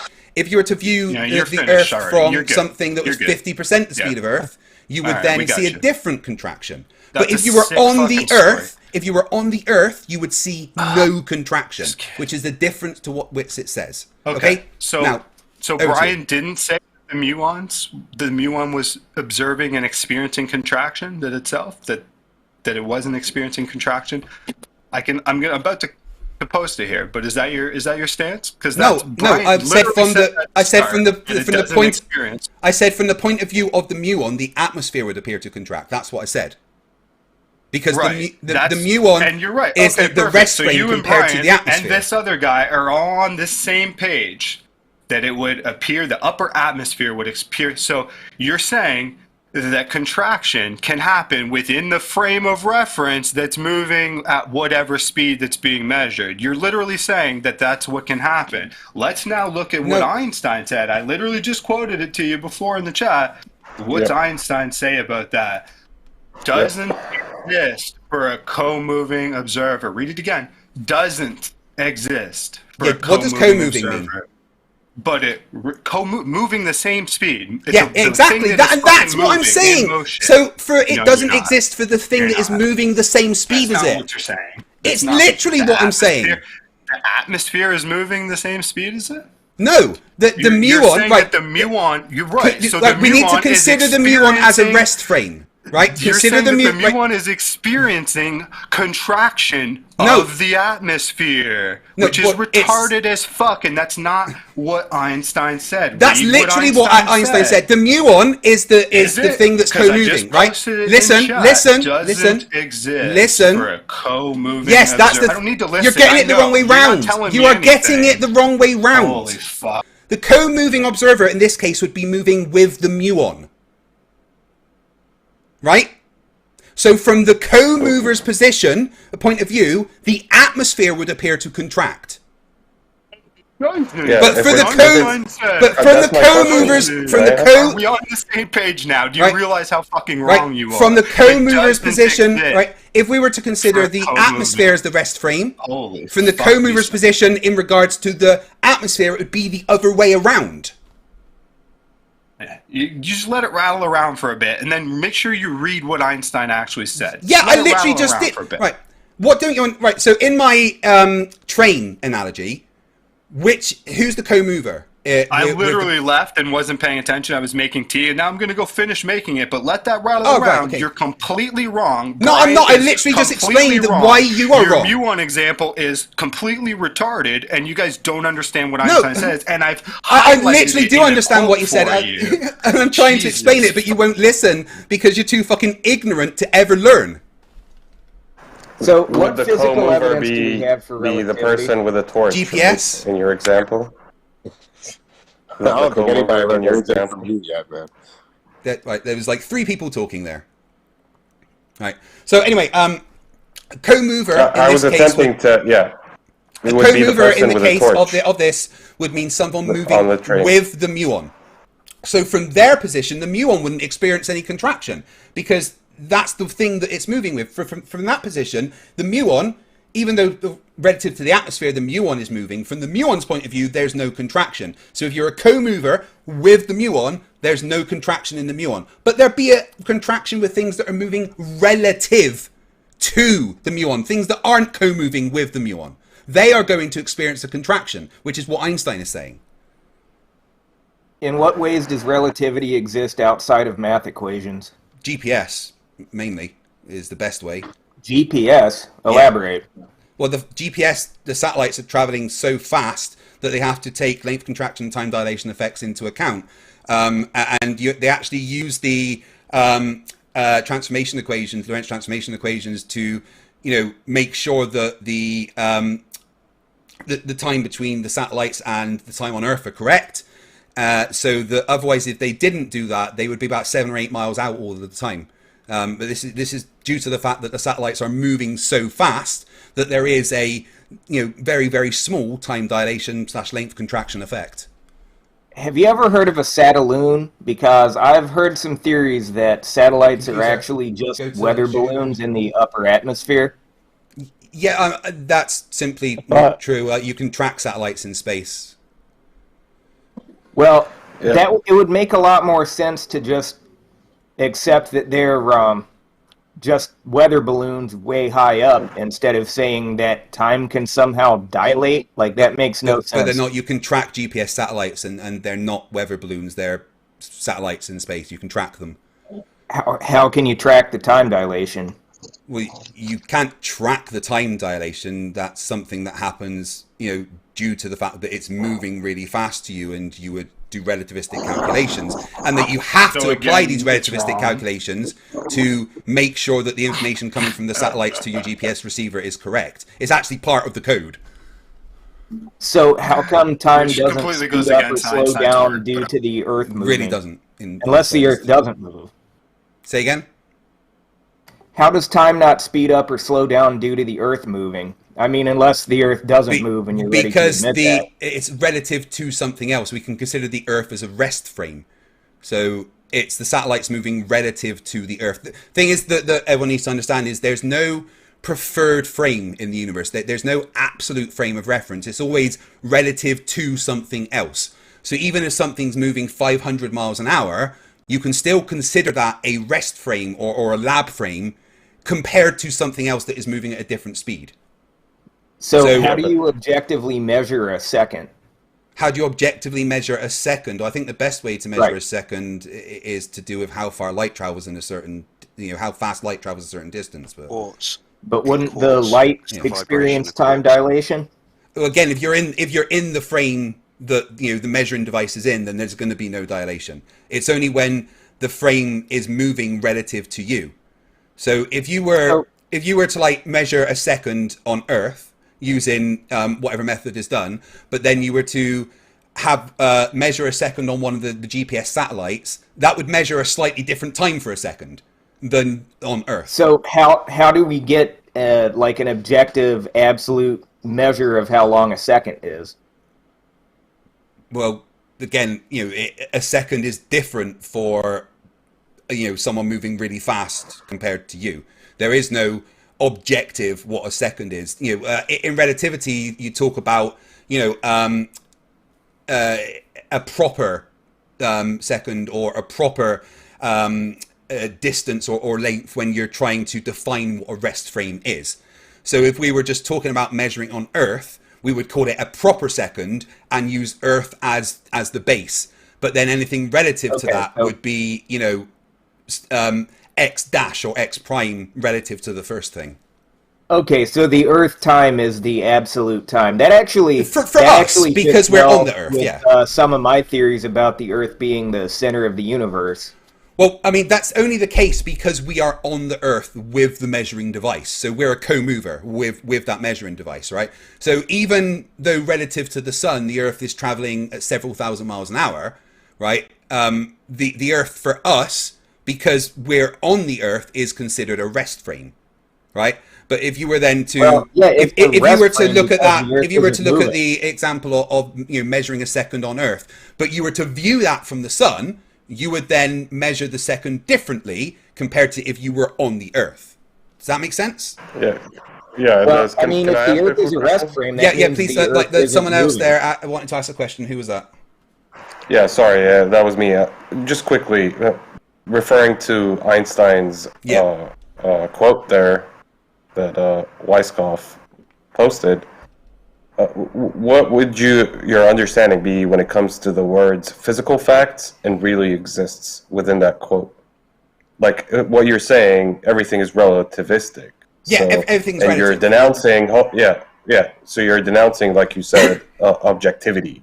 But when Einstein says physical facts and really exists, what is that in reference to? It means that from your point of view, there really is a contraction in the length in something moving relative to you. That's a real thing that's happening. For the person on board the ship moving away or whatever, they wouldn't be experiencing that length contraction because for them that's the rest frame. But for the person that is viewing something moving relative to you, the contraction is absolutely real. A quick question for relativity, how do we measure anything objectively? There was 3 people at a time there. Who was first? Go ahead, I think that was Hammer. Go ahead. I'll relinquish to Floppa and Egypt first. I'll go third, essentially. Yeah. So, I mean, like you answered my question, but I'm not satisfied because physical cannot be dependent on the observer. That will be visual. Well, according to in my relativity, understanding. I mean, this is one of the kind of postulates of special relativity that is the case.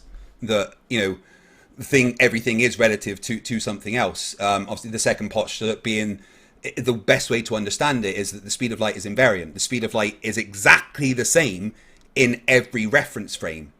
So riddle me this, though, Craig. Wait. Let me finish. Let me finish my point there before you're going you interrupt. nowhere. But right. Okay. So the fact that the speed of light is the same in every reference frame is really important. So, for instance, if you were to say you're stationary and you shine a light and measure the speed of that light, you would measure it as 3 times 10 to the 8 meters per second, right? But if you were then to move at 90% the speed of light and to shine a light and measure it, you would still measure the light that you're shining as 3 times 10 to the 8 meters per second. It doesn't matter how fast you're going, you're still going to measure the speed of light as c. And that's important. Thick story, man. Thank you for that. We really do. We've grown as people individually with just your presence alone. Anyways, riddle me this though, big guy. Why is it that the Michelson-Morley not showing that contraction, you'll hang your hat on that thing is not displaying its contraction, but then at the same time, now you're saying, oh, satellite clocks are displaying the time dilation. You realize how stupid that is, right? No, again, the satellites aren't on Earth. If the satellites were in our reference frame, then they wouldn't be experiencing the contraction. But the satellites are moving relative to us. The Michelson-Morley experiment. You're saying that the satellite is experiencing contraction. You're saying that it's experiencing the time dilation because it's moving relative to. You realize you're literally just picking how you want it to relativity work. Again, that's not what Einstein the Michelson-Morley experiment. He was very clear. Let me answer. The Michelson-Morley experiment is not moving relative to the Earth. It's moving with the Earth. The satellites are moving relative to the Earth. You experience contraction in things moving relative what you just to said the is rest really frame. Stupid. It's just how relativity works. If you think it's stupid, then that's because you don't agree with relativity, and that's your right. But that's what relativity says. I don't think you understood his point. His point was that if you have different satellites experiencing different time dilations, I really can't understand what you're saying. Sorry. Then how can you say the entire Earth single reference point, and everything within it is all experiencing the exact same time dilation, and you wouldn't measure it in the I'm sorry, Michelson-Morley. you're cutting in and out. I heard like 30% of what you said, my friend. I'm loving your energy, but yeah, you keep cutting out, and it sounds like you're in an underwater tunnel that goes through gaps. Do you want to try again and maybe just be a little bit slower so it doesn't cut out?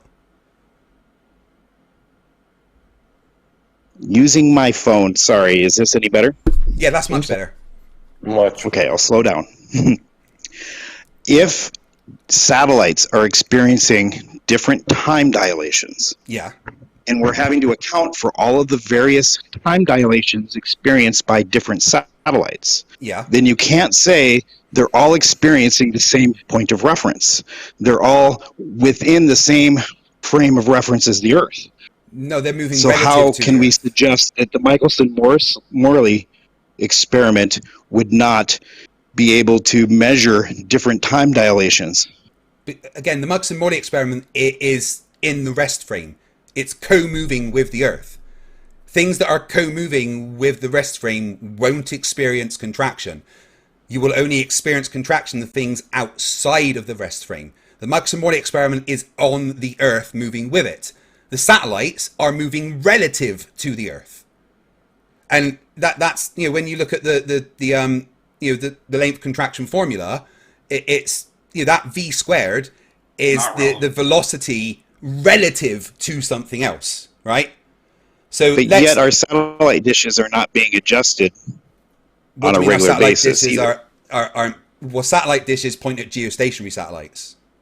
Right, so you're saying that our GPS is not geostationary? No, GPS isn't geostationary. No, it's a constellation of satellites that move around the Earth. It does propose a good question, though. If GPS satellites were geostationary, or for geostationary ones, imagine they're relatively similar in the same frame, so then you wouldn't have time dilation? They would.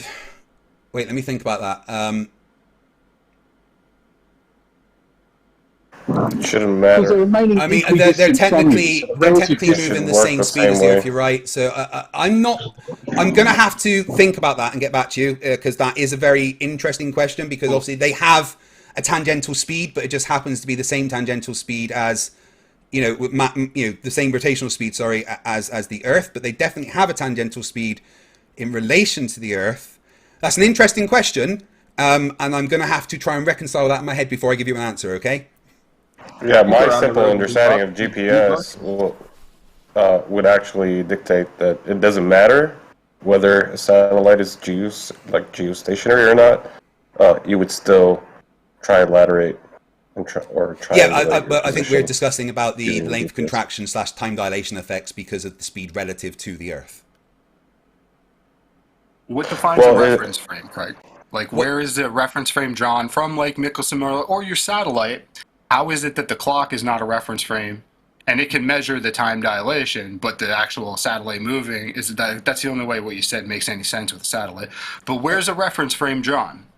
Where's the borderline for when it's experiencing and it is co-moving? It's when something is moving relative to something else, then it's in a different reference frame. Well, I mean, everything's in every reference frame at the same time, but so we you can define a reference frame there and a reference frame here if something's moving relative to something else. Orbital motion within Michelson-Morley, then. No, is not what at you're all. saying. Oh, that's basically what you're saying. No, absolutely not. There's no way to actually measure just a vertical motion. If everything. Yeah, the Michelson-Morley experiment was designed to detect the motion through the ether. Anyway, there's no way, because the fact the speed of light is invariant, the Michelson-Morley experiment would be able to detect any movement around the sun. Yeah, if everything is in all reference frames at all times, your explanation of, and so is Einstein's when you say it really exists, right, or it's a physical fact, just doesn't jive, because you just said everything exists in all reference frames. So it's just that moment where you're trying to calculate in reference to certain objects, like it's not a real thing, like really exists or physical fact would not apply here, because you just said everything exists in all reference frames. Well, at yeah, all I mean, times. everything can be referenced to something else, right? Whatever, but that's when you have to kind of separate. So if we're talking about, two cars on the motorway, one's going 60 miles an hour, one's going 70 miles an hour. To the car that's going 60 miles an hour, they're stationary, and the car going 70 miles an hour is going 10 miles an hour, right? Yeah, exactly. I understand that. That's why, like earlier you said, there's no objectivity to it. Actually, that's what you said. I don't want to quote you. I think that was someone else saying that to me. I was just saying that it was a question there is a to physical you, thing. Relativity does just sound like a convenient excuse to avoid trying to come to any kind of absolute truth.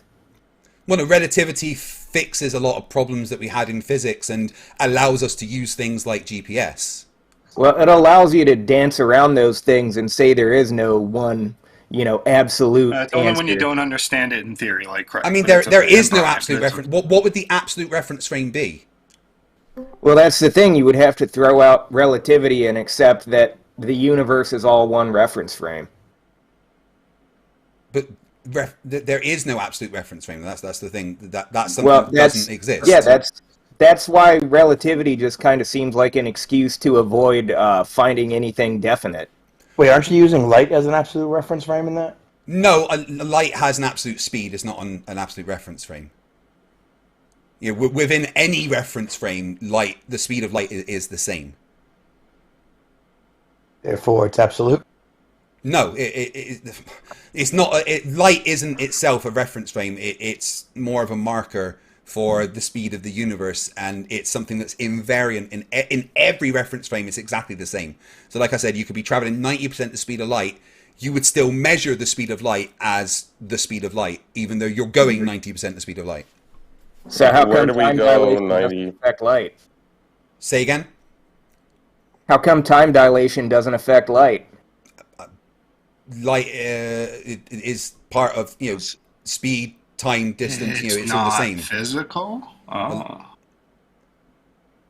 This sounds like a major flaw in the theory. It is really not. Time dilation, right? I have been spending the last couple of weeks recovering from a couple of illnesses and changing medication, but also studying relativity, specifically length contraction. The next thing that I'm working towards is time dilation, so that I can completely do my video properly. So the questions around time dilation specifically, I'm not quite yet ready to answer. Length contraction, I'm fucking 100% there. All right. Well, I think you'll find that time doesn't dilate. My butthole does when I stick stuff in it, but time doesn't. Cool story, bro. Time is a concept. I mean, time's definitely a real thing. It be real, time physical, is real, but it doesn't dilate. So time is physical. There's two main theories that are debated amongst in like nerd Discord lobbies and nerd forums all over the internet. There's two from people much smarter than anyone in this room. There's two main principles. One is the nonsense that you're bringing forward, that it can just be interchangeable and this can contract, this can dilate, whatever works for the globe, good times. And then there's what Einstein actually said, where within that frame that's in motion, there will be no dilation, no contraction. Yeah, I've agreed with that. That's the point. It's outside but of then the now reference you're frame. saying that there's satellite is showing that the satellite experience, that the muon experience it. You're contradicting yourself. No, I'm not. And They're that's really outside of silly. the frame, You which is are. what Einstein said. If you don't think you're contradicting yourself by that, I would that's insane. It's really not a contradiction. You're I don't not see how making you see any it is. sense. This is You're what not this is making what Einstein any said. sense.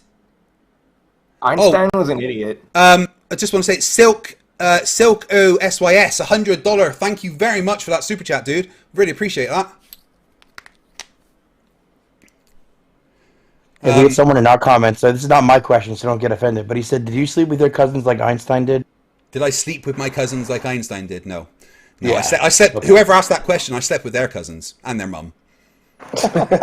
No, he's Scottish. He prefers cheap. You didn't sleep with my cousin cousins marriage or was my like the mom. most common thing until like we were like 80 Can years I, old. can I interject and just make a quick point? A very No, quick Gleam, point. you're not allowed. Yes, Gleam, absolutely. No, Yeah. get out, Gleam.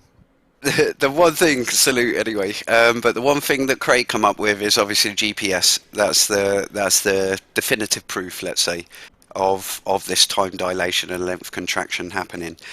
I mean, there is other ones. I just think that's the best one. Yeah, no, you are right. You are spot on with that. That is, if you go to the relativity page or tests of the theory of relativity, that is literally listed there. But did you know that there was a GPS scientist called Ron Hatch who had over 50 patents in GPS, who actually believed and formulated his own gravitation theory? No, I wasn't aware of that. Now, this was fully based on the backbone of neo-Lorentzian ether theory. If you look in the general chat now, I've given you all the information, both his gps.gov website, as well as just one of the papers, or a list of about 20 papers he'd done on this particular topic. But obviously, aside from that, he is a big guru. He's just one of these. You will find, and Paul Dirac was one of these as well. As soon as they get fame, let's say, they start testing science and go into the fringe, and as a lot of people say, or the natural aspect is, most of the developments in science come from the outermost fringe of science, testing the boundaries. So, but either way, he passed away sadly 2019. But you can see he's done papers right the way up to 2018. So please don't, for anyone thinking that it's stupid to think that an ether theory is completely out of the question in science and it was debunked in 1887 with MMX, please don't think that, because there are many scientists who still pursue. I mean, the main core resolution now is dark matter and dark energy. Even the likes of Sean Carroll have attempted models on ether to actually. But when they say ether, they don't mean luminiferous ether like in the Neil Lorentz model. They just refer to ether as like the universe, right? No, they do. It's the same conceptual basis. The virtual particles popping in and out of existence is the same conceptual basis as the medium to carry light. I would disagree that is what they said that the ether was. You've probably got another 6 months worth of reading to come round and say sorry, Gleam. But I will leave my arrogance right there and press mute because I've been monologuing. Either way, salute. Hey, just one. What music are you hitting up lately? What are you doing? Some any new stuff? There is a couple of hip hop projects I'm working on, so yeah, there will be some. I actually enjoyed the last thing you sent me. I thought that was banging. Yeah, nice. Adjust your brightness, everyone. Go and search it up. Gleam, adjust your brightness. Done with Gary Nestor Pine.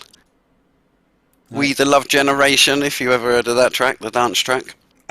Give props where props is due. Gleam ain't bad at the old music. So spoons and banjo.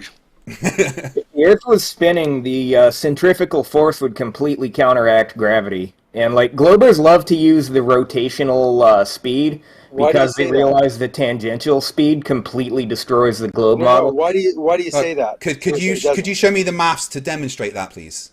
Well, I'm not a math guy. I don't really do math. I think math is kind of like overrated.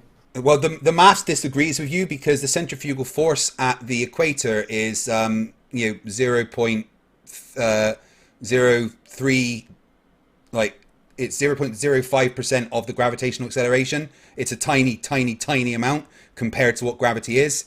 It's why you weigh slightly less at the equator than you do at the poles, because there is a little bit of centrifugal acceleration and you're technically slightly further away, so the r squared makes it slightly less as well. But the centrifugal force is nowhere near enough to overcome gravity, like nowhere near at all. Okay, but what about centrifugal force?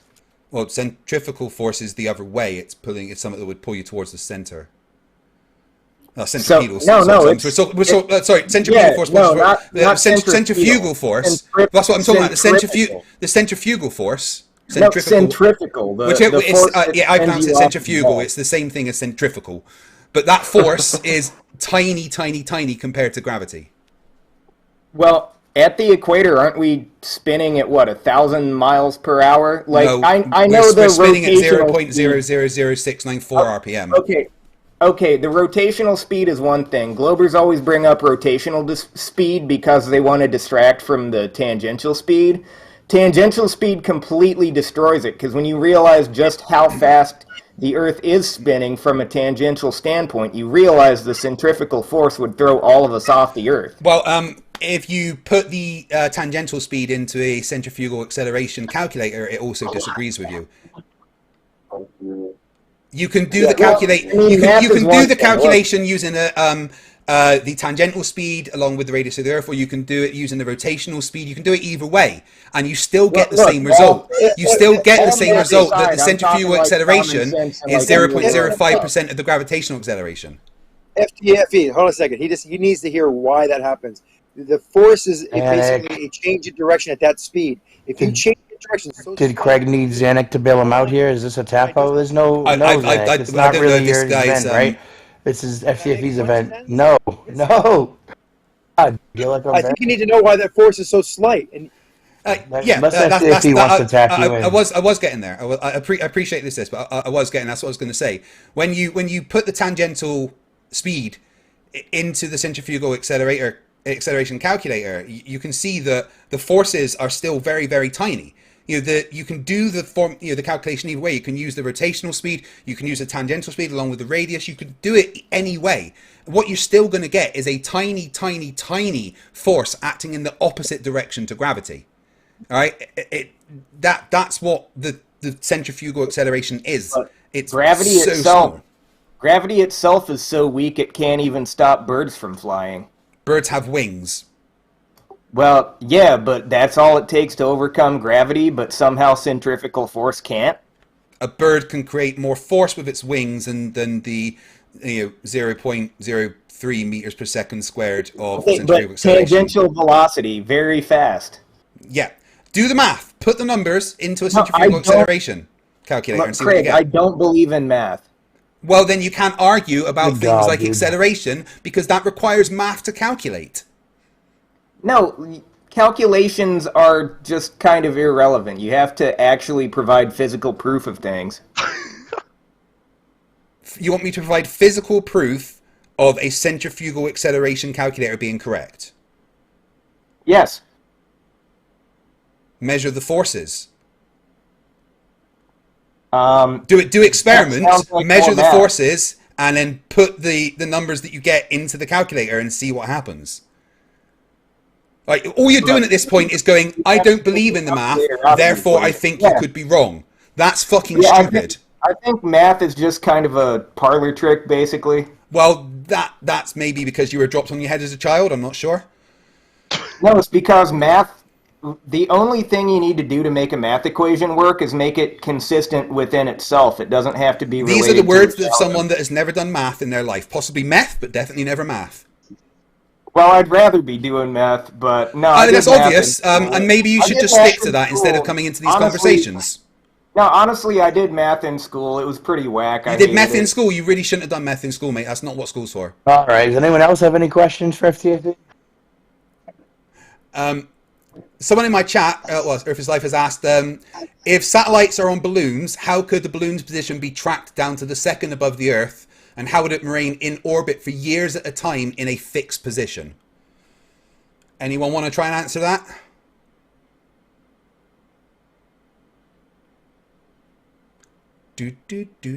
Ron Hatch would say Lorentz ether theory, obviously. Yeah. How do we have an orbit on flat Earth? It's weird. You can't. Well, yeah, that's a funny question then, right? Earth's not flat. Computer, go to studio mode. Quick question for you here, if you don't mind. Someone just asked a quick. Holy shit! One at a time. The first, someone said a quick question for me. They were the first. You didn't hear what I said. I responded to your silly claim. No, I didn't hear it. Can you say oh, he's got a response. Okay, yeah, I responded. But I would like, Jesse, I don't mean to step on you again. I don't mean to step on you again. What is wrong with you? I'm responding to the dude. I understand, but I did put myself in line a couple times, and I just want to make it clear. I would like to get a question out there after Jesse speaks, please. Absolutely. Sorry, Jesse. Please go on. Why do satellites need fuel cells and thrusters? If they can maintain a geostationary orbit without any change from that state of free fall, why do they need thrusters to maintain it? Why do you need to re-accelerate? Because sometimes they can move out of orbit slightly.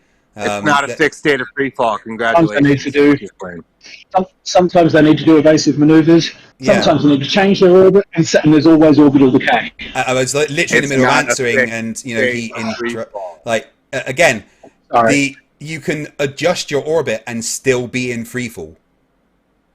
And solar wind does cause unexpected drag, which make minute changes. And since their precision needs to be quite high, they made very small delta V's to correct their orbit back to where it originally was prior to the solar wind, causing an additional slight drag. Yeah, exactly. Shit happens, and sometimes we need to correct for it. It's not a state of free fall. It's not fixed. Great. You can still adjust yourself and be in free fall. Right, so that's that answered. Okay, who was next? The person that I wasn't sure of your name. Sorry. Free fall is a state of inertia. So, like, if something is accelerating, then you're no longer in a state of resistance. It's still free falling towards the Earth, and within that reference frame, you can move slightly, and you will still be in free fall towards the Earth. You heard me. And nothing is perfect. Yeah. That's the paradox, right? That's the paradox. You're accelerating, but you're in free fall. Oh my God, Zach! Didn't you just say unmute me? I won't interject. Like not 6 seconds ago. Anyway, there was a guy that really wanted to go next, and I think it's only fair that they speak. Who was that? Well, let me ask you this, Mr. FTFE. Yeah, sorry. What's your name? Who am I speaking to? Are you gonna? Hammer? Hammer. Hey, hello. Sorry, Hammer. Are you gonna be? Hey, how's it going, my brother? Are you gonna be here like next week? When's the next time you're gonna be here? I'm going to try and be here every Monday. Next Monday is Boxing Day, right? I'll be at my father-in-law's until about. I could probably do next Monday. If you guys are willing to do a Boxing Day event, then I'm willing to be here next Monday. Wait, what's Boxing Day? It's the day after Christmas Day. Oh, hell yeah. Do you not have that in America? Do you not call it Boxing Day over there? We don't even. Is that even a thing here? I don't think so. They call it that in Canada, I think. What do you call the day after Christmas in America? The day after Christmas, as far as I know. Get back to work. Honestly, that is a fact that I've just learned. I did not know America didn't have Boxing Day. Yeah. All right. Well, yeah, I was gonna bring something to you, but maybe I'll hold back and do a little research because. I plan to be here every Monday if I can, Hammer, and I'm more than happy to have a conversation with you anytime. Yeah, maybe I'll bring you. Maybe I'll bring you a little something. A little something. A little something. So nothing for now. We're just gonna tease you. Yeah, well, yeah. Maybe I'm gonna save it. I don't want to even give you any preemptive anything. Cool. I look forward to that. It's gonna be a big surprise for you. Because I love a challenge. I've got a little something for you. What you got for me, Gleam? I've got in your chat. Number one, I'm blocked on both my channels, but I'm genuinely having an issue with my channel where people are saying they're blocked, but I've cleared my block list. Right, apart from obvious spam stuff. So I don't know what's going on, and I've contacted YouTube about it. So if you appear to be blocked on my channel, I'm very sorry, but at the moment I don't have the ability to change that. I don't know why. Yeah, no, don't worry. I don't actually care about me or you, but what I do care about. I do. I care about you and your chat. Where you got a guy here, Eon Dust. Thanks for sending in the $10 for FTFE though. High five that. That's a beer. But he's just said, just looked up that Ron Hatch guy. Don't bother. Just a useless patents and writings published on crackpot websites. No peer reviews or nothing. Trust a Flerf to swallow it without question. Number one, Eon, I'm not a Flerf. But number two, if you actually look on that gps.gov website on him, in 1994, Hatch received the Johannes Kepler Award from the Institute of Navigation for sustained and significant contributions to satellite navigation. I'm not letting your chat run a guy's name through the mud, no matter if he did deal with a non-mainstream idea after. I mean, I'll always look into stuff, but you know, that's disgusting, though. That's the chat are welcome to their opinions. Of course, and they're paying you money for it, but just they need to. About paying when money they say, I've got a question for you. How much do you need? No. Who's paying you money to comment? Comment what? On YouTube. Ah, no, I know where you got this. You got this from DFE. Because I put in a chat one time in Discord, I said, you know what, I'm getting paid for this. It wasn't in Discord, it was in a comment section or on YouTube. In the chat. Yeah, no. Yeah, you claimed you were getting paid $1,200. Yeah, and I was on paid leave. I was on paid leave on my holiday. So it's funny, yes. So is it Durf paying you? Is it Jaren? Who is it? No, I get paid by a massive financial company, my man. I work from home doing coding, mate. Flat Earth corporatism. Right, so that's what you meant when you said I'm getting paid to comment, was because you were on paid leave. Yes. Not because I was just sitting there doing nothing. Well, fuck you. I'm going to release a document saying that Jaren's paying you, all right? You can. No, that's cool. Seriously. Actually, fake it up and everything. No, because it leaves a mysterious legacy. Right. Anybody else want to jump in? Hey, Albano Bad Guy here. I just want to say hey to Craig. Hello. How you doing? How you doing? I gotta tell you though, one of the best names flat earthers. One of the best names for you is Fight the Tight Shirt. I love that name. I did, and I won. That's the smartest thing that Whitsett has ever said, was giving me that nickname. Because you know what? He was right, and I fucking needed to fight the tight shirt. In the past 18 months, I have lost about 2/5 of my body weight. Congrats, mate. I'm fucking proud of that. Man. That's good, man. No. You respect where respect's due. Nice. I'm in America, but what's that in stone? Well, I went down from close to 20 stone to like nearly 14. I have no idea what that means. 6 stone difference. Yeah. 6 stone. I did well. I'm proud of myself. No, that's good. That is good. And you definitely see it. You were right earlier. I don't know if you're getting ready to leave, but I have a new theory about how gravity can work on the flat Earth. If you're interested in hearing it, I'll send it to you. That sounds better. You want to go now? Yeah, if you want to tell me your theory. Well, I mean, if the flat Earth is not a pancake or a pizza, per se, right? If there's a sufficient amount of mass below the plane, then gravity would have no problem, right?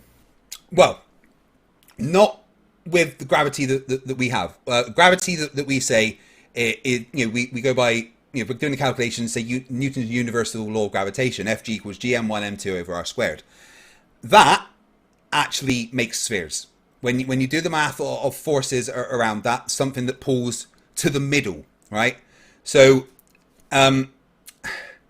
if we make the assumption that the Earth was flat and infinite in all directions, with an infinite amount of mass below us that's exactly the same in everywhere. No, not infinite. If let's say it stopped at the ice wall, and there was not such is there a thickness? Is there a thickness to the kind flat of a Earth? column? Are we saying like the flat Earth is maybe 50 miles thick or something?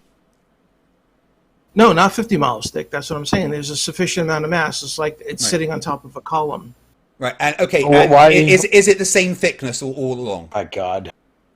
No, it would be the correct size and shape at the correct areas to allow for the gravity to be, the correct. Dude, this is like me saying the globe model needs peppercorn unicorn farts, and then I actually think about what terrarium would I hold the unicorn farts in, and then present that model to you guys. It's kind of ridiculous. Yeah. Flat Earth doesn't need gravity, man. It does. Everything needs gravity. Gravity is a thing, so I'm trying to fit it into flat Earth. Yeah, I think we could do without your assistance, bro. Thanks, though. Okay, well, it's an opinion. Are we not open to opinions here? Not at this current moment. No, I tried to tell you. Oh, wow. Okay. I misunderstood the whole point of this topic, then, I guess. No, just a specific event. It's like the FTFE show, right? It's FTFE versus all the flat earthers, not FTFE and all the globers versus all the flat earthers. That would just be like every other day. Oh, sorry. Are you not a flat earther? Albino's a glober, isn't he? I've no idea.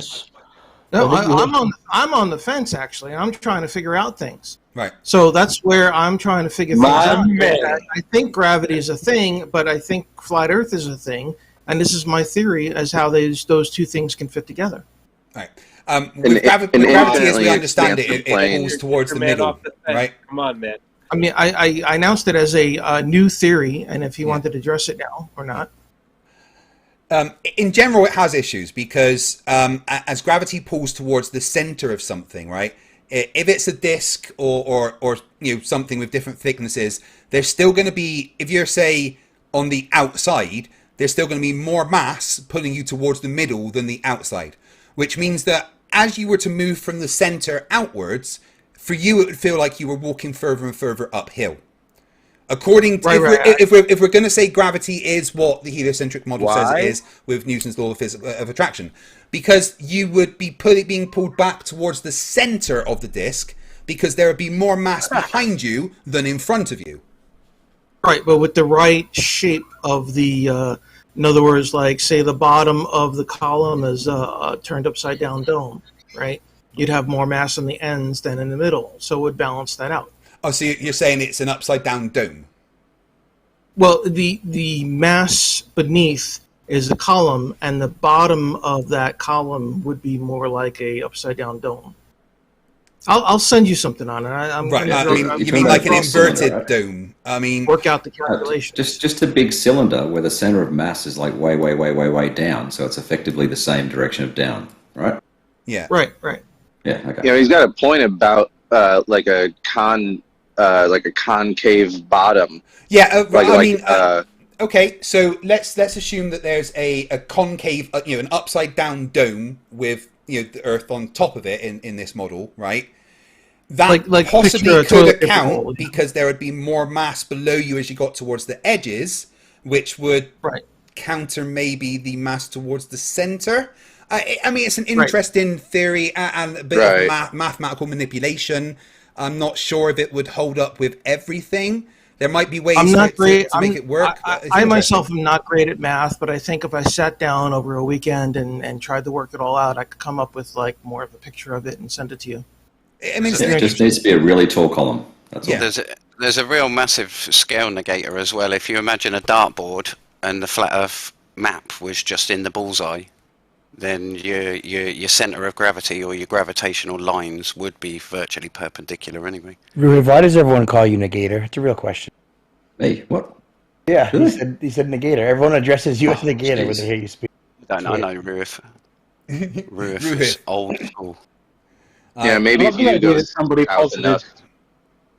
Go ahead. I love the idea that somebody posited that the bottom could be concave, because then you've got a hemispherical dome on top and a hemispherical bit of Earth underneath, so a flat Earth is in fact a sphere.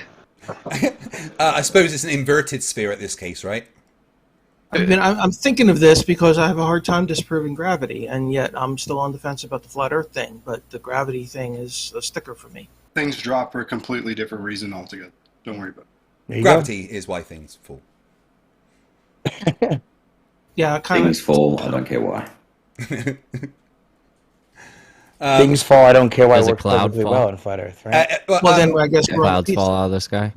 It is what you suggested is a very interesting thought experiment, which I like, but I don't know if it has any basis in reality. Oh, come on now. Well, it does involve very unicorn gravity, so. Gravity's real, Shane. Come on. Mass attracting mass towards the central point has to apply to a flat Earth, even though it's not a proven concept. Is that what he said gravity was? Is that what he's saying gravity is?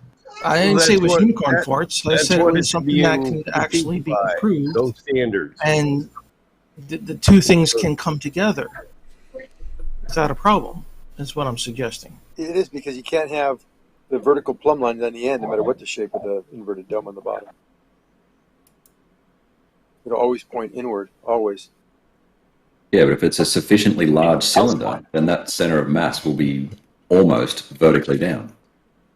And there's already a divergence of plumb lines because of the centrifugal force. Oh, look at all these FTFE I I didn't know Craig was. I didn't know Craig was struggling so hard. He needed all you guys to help him. Maybe that's weird. I think it's just turned into a random thought experiment conversation. Why don't you Craig disprove it? This flat earther agrees. the guy that's on the fence, which nothing wrong being on the fence, look into gravity. It might albino bad guy. This albino bad guy is that's bringing it up, and I haven't heard you, Craig. I haven't heard you disprove or or suggest that my theory is not correct. Well, again, you said I said it's an interesting thought experiment. And I would have to look at the maths and everything behind it. The geometry there's no real basis in reality for that to be something that is real. But it's an interesting thought experiment. But right, so you think gravity's real, and there's nothing wrong with that. That's brilliant. I hear a lot of flat earthers in here saying that gravity isn't real, like Shane. So what the fuck is going on then? That's the part I don't understand. I think gravity is real, but that doesn't disprove the flat Earth. I just don't think that the cause of the downward acceleration is gravity. It's a measured average that's agreed upon. That's reality. The causality relationship being gravity has never been substantiated or proven. Unless you want to lean on what? Which experiment you want to go to for that? I can use many experiments, but Cavendish is the best one. Which is still not completely consistent, but it's always consistent. I don't know why people say this.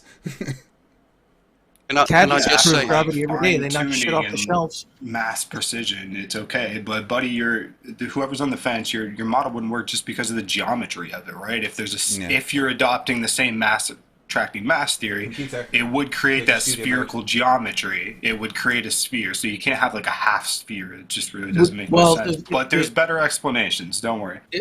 If the geometry was of the right shape and putting the forces in the right distances for the right places, it'd be possible. You can't do it on a flat surface. It won't work. It would be spherical. Only with mass attracting mass will it not work. And if you did have it strong enough where it was negligibly vertical or not vertical, then it would be strongest there, which would make it very uneven across the surface. Zanuck, we could make like Tuesdays the Zanuck show if you're interested. Right. So do the same thing. Shane, I thought we were like this is open discussion. Sorry, Shane. You said that it's an agreed upon average, but it actually there's different gravitational acceleration around the world at different points. That's what I mean. That's why it has to be an average because it changes depending on where you are. Little g. Yeah. Not big J. No, not big G. Obviously, we're talking about the acceleration, not the big G in Newton's formula. But the fact that there is differences in the acceleration around the world, what would be the flat Earth explanation for that if gravity isn't a thing? Different conditions, but depending on each measurement. What do you mean? Nothing like that. Why are things accelerating at different rates? Though, what is the cause of that? The variation is so minuscule, though. It's just the fact that it's not completely static, right? Different what? Different everything. Yep, but for an acceleration, there has to be a force applied, right? So why is there different forces being applied? You already know the best model that we brought forward, right? The incoherent dielectric acceleration, where density and buoyancy take over the rest.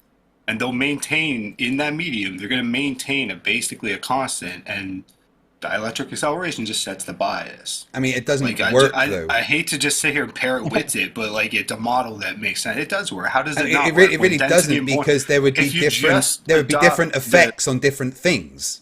Well, I mean, the density of the air changes. If you're only looking at dielectric acceleration, sure. But density and buoyancy, there's multiple factors, multiple variables at play that maintain that downward acceleration. What? Gravity is literally in the formula for buoyancy. You can't invoke buoyancy without having gravity. Sure. So we can still take that average number and apply it into a buoyancy equation. The rate as to which things fall. Well, it's no longer buoyancy if you're not saying it's gravity, because one of the variables in buoyancy is gravity. So you're using something else apart from buoyancy. It's just the same stupid 9.8 measurement, right? You just call it G. Replace G with A. It's the same metric. Everything works gravity. You can't say it literally uses gravity. That's fine. I mean, that's what it is. That is what the G is. It is the acceleration due to gravity. So you're changing what one of the variables is. You're just replacing something. There's multiple variables at play, right? So we're trying to prove the causation of gravity, and you're saying because gravity. That's crazy. No, but buoyancy requires gravity, and rate of flow. dielectric acceleration doesn't explain so many things that we experience, like the results of, for instance, the Cavendish experiment. That can't be explained. Changing in atmospheric conditions and everything, it doesn't matter. You're still going to get the same results. Changing the materials, you're still going to get the same results. That mass attracts mass, and this is something that can be demonstrated, so much. Or the fact that you can have helium balloons in a car and slam the accelerator and they're going to hit the windshield. Yeah. What about that? That's showing a buoyancy effect in action. Exactly, but due to gravity. No, not gravity. Due to the acceleration of the car. Correct. Yeah. But in that case, what's happening is the air, which is heavier than the balloon, is being forced. It has an acceleration towards the back of the car. Because the helium balloon is lighter, it's less dense than all of that air that has been forced, there is a force created in the opposite direction. And that's what's happening with, if you let go of a helium balloon on Earth and it goes up, the air, which is heavier, has more density than the balloon, is being pulled down with more force than the balloon, forcing it in the other direction.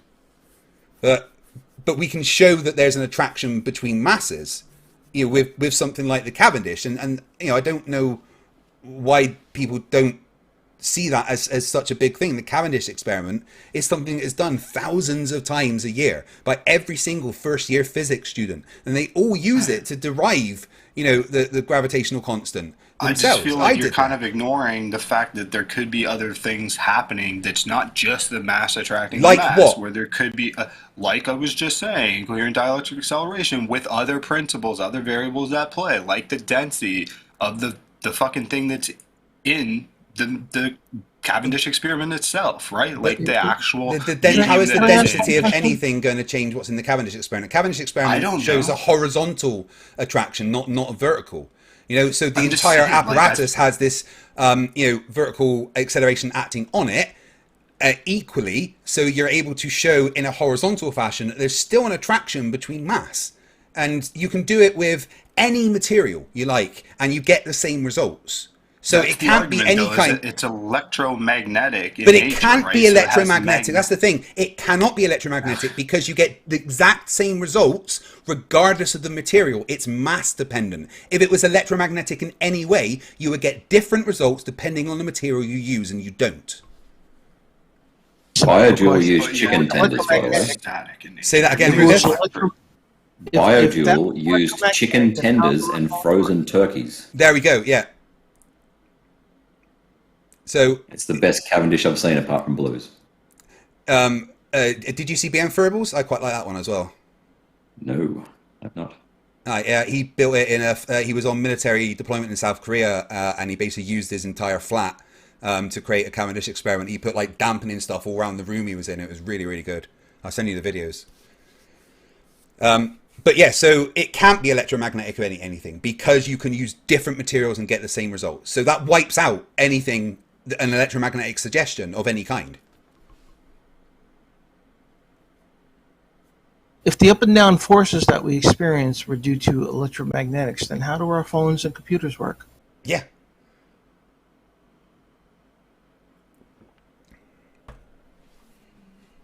Anyone? Craig? I'm in silence. I'm asking Craig. Hello.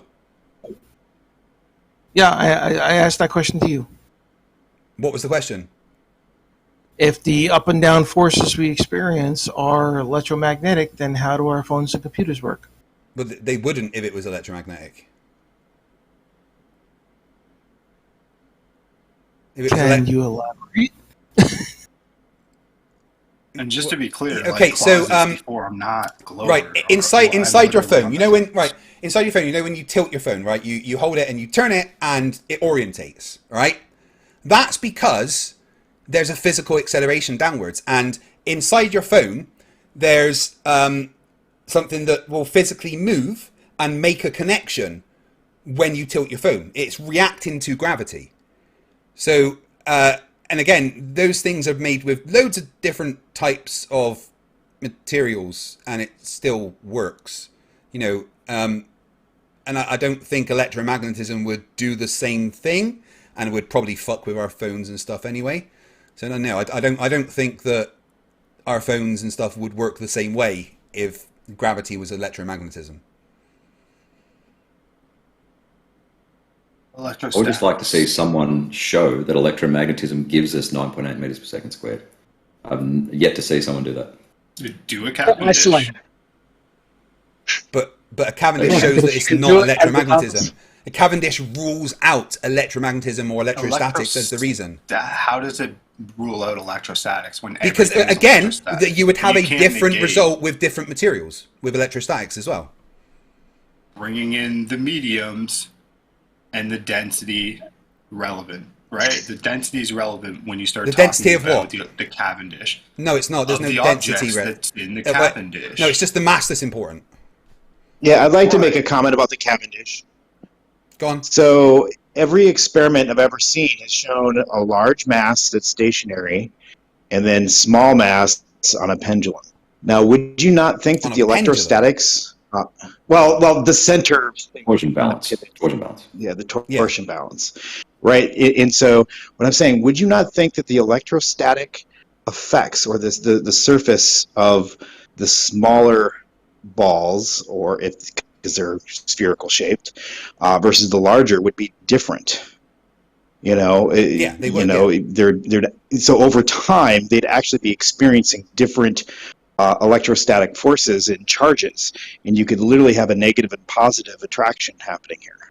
Yeah, and you never see between the two, because you one never would be see a negative attraction. You never see repulsion. You only ever see an attraction. Well, it's not negative to negative. It's negative to positive. And whichever one, it doesn't matter. It's the fact that they're different.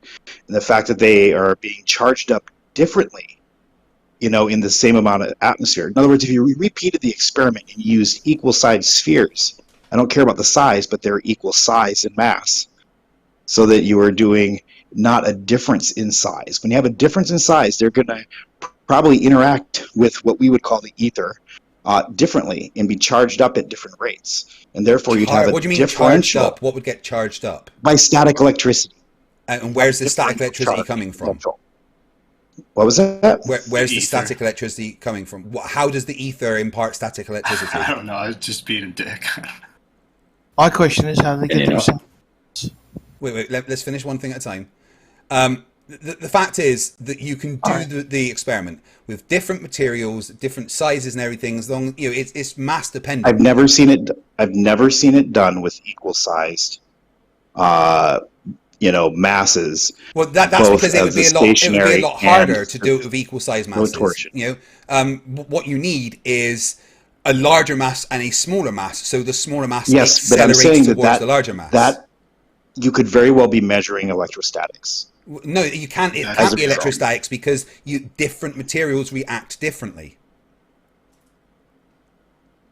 I'm saying which has been said 10 times now. Yeah, it cannot be electrostatics. It cannot be electromagnetism because you can use the same masses but different materials and get the same results. That excludes the possibility of any electrointerference. Nowhere did I say. I said electrostatics or magnetism. I said both. Right. I'm saying electrostatics is in everything. So is a balloon magnetic? Like what? You can rub the balloon and create statics. Everything has a static charge, though. Like that's the argument. I don't care what the material is. The Cavendish still works with the electrostatic perspective. Like it's still it doesn't because it's the different charge. Again, you would have different results for different materials if it was electrostatics. You do not get different results for different materials. That's what you say, but you're completely ignoring the fact that there's density is going to be coming into play. The mass of the object in its medium, air. All right. Right. Can I point out something? Hold on. You guys... That doesn't make any sense. The materials that you use would give different electrostatic effects. All right. It would be different. Right. Every time you would get different measurements, but you don't. Every time you do the Cavendish, you get the same results. That wouldn't be the case if it was electrostatics. You're not understanding our principle. It just sets the bias and the medium and the density and buoyancy it sorts out the rest, right? So it just takes over. So there's going to be there's going to be a falling or an attractive like nature just through how is that attractive like nature going to be there? Well, because you can't negate electrostatics, so there could still be a charge there, and those charges could still slightly be attracted to each other. And different materials would have different electrostatic charges. Do you agree with that? Yeah. Right. I don't think that's relevant, though. It is relevant because you can change the material and you get the same result. You would get different results because different materials would give the different electrostatic charges. Sure, but you're hanging too much on the charge. Witz had spoken on this, and his idea is that electrostatics creates a downward bias, and then density and buoyancy decides how much of it bias, so it perfectly lines up with gravity. But we're not talking about a downward bias, we're talking about horizontal. Right, but the slight charge in the two masses could create an attractive force just because of the density. The object is wanting to naturally fall as it hangs in suspension. And different materials will have different charges resulting in different effects. You're focusing too much on the statics. You're focusing way too much on the electrostatics part of it. It just sets That's the bias. Your point. There would just be a slight... No, but it's not. If that's what's causing the attraction, then different materials will have different effects. Does a chicken tender, is that attracted to a frozen turkey? If it has charges, yeah, there's going to be charge there do because they the have chicken charges? tender and the turkey are both hanging. They're in free suspension, hanging in their medium. So if there's any sort of electrocharge beside it, it could very well be an attractive force there. As we may also introduce the potential that the ether is also at play within that whole experiment. Like there's so many variables that you're just saying, no, not a thing. It's just mass. No, we're not saying no, it's not a thing. We are removing them by having the different materials. That removes what you are saying. If it is electrostatics of any kind, then the results will be different depending on the material, and that is not what we experience. And according to Carl Sagan, if it doesn't follow experiments, then it's incorrect. Okay, so let me. This whole postulate leads to the conclusion that masses attract masses. Basically.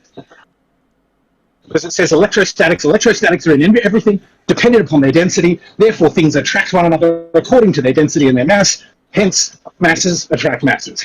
So you've gone so far to disputing that masses attract masses, you've come back to masses attract masses. I mean, there's no evidence that anything electrostatic is happening because we can also measure electrostatic energies and electromagnetic fields. We can measure these things, and it doesn't change what's going on with the experiment. You could do the experiment with 2 chunks of ice, and you would get the same results, and those are going to have different charges to 2 lumps of gold. Like, you're just ignoring the density variable of it and the potential of a possible ether, right? You're saying that the density potential of an ether. What's that? I didn't say the density potential, just what could be potentially being distributed. Your through, actual words were density potential of the ether. Kid. Those were the 3 words. You literally just said those words, and I repeated it to you.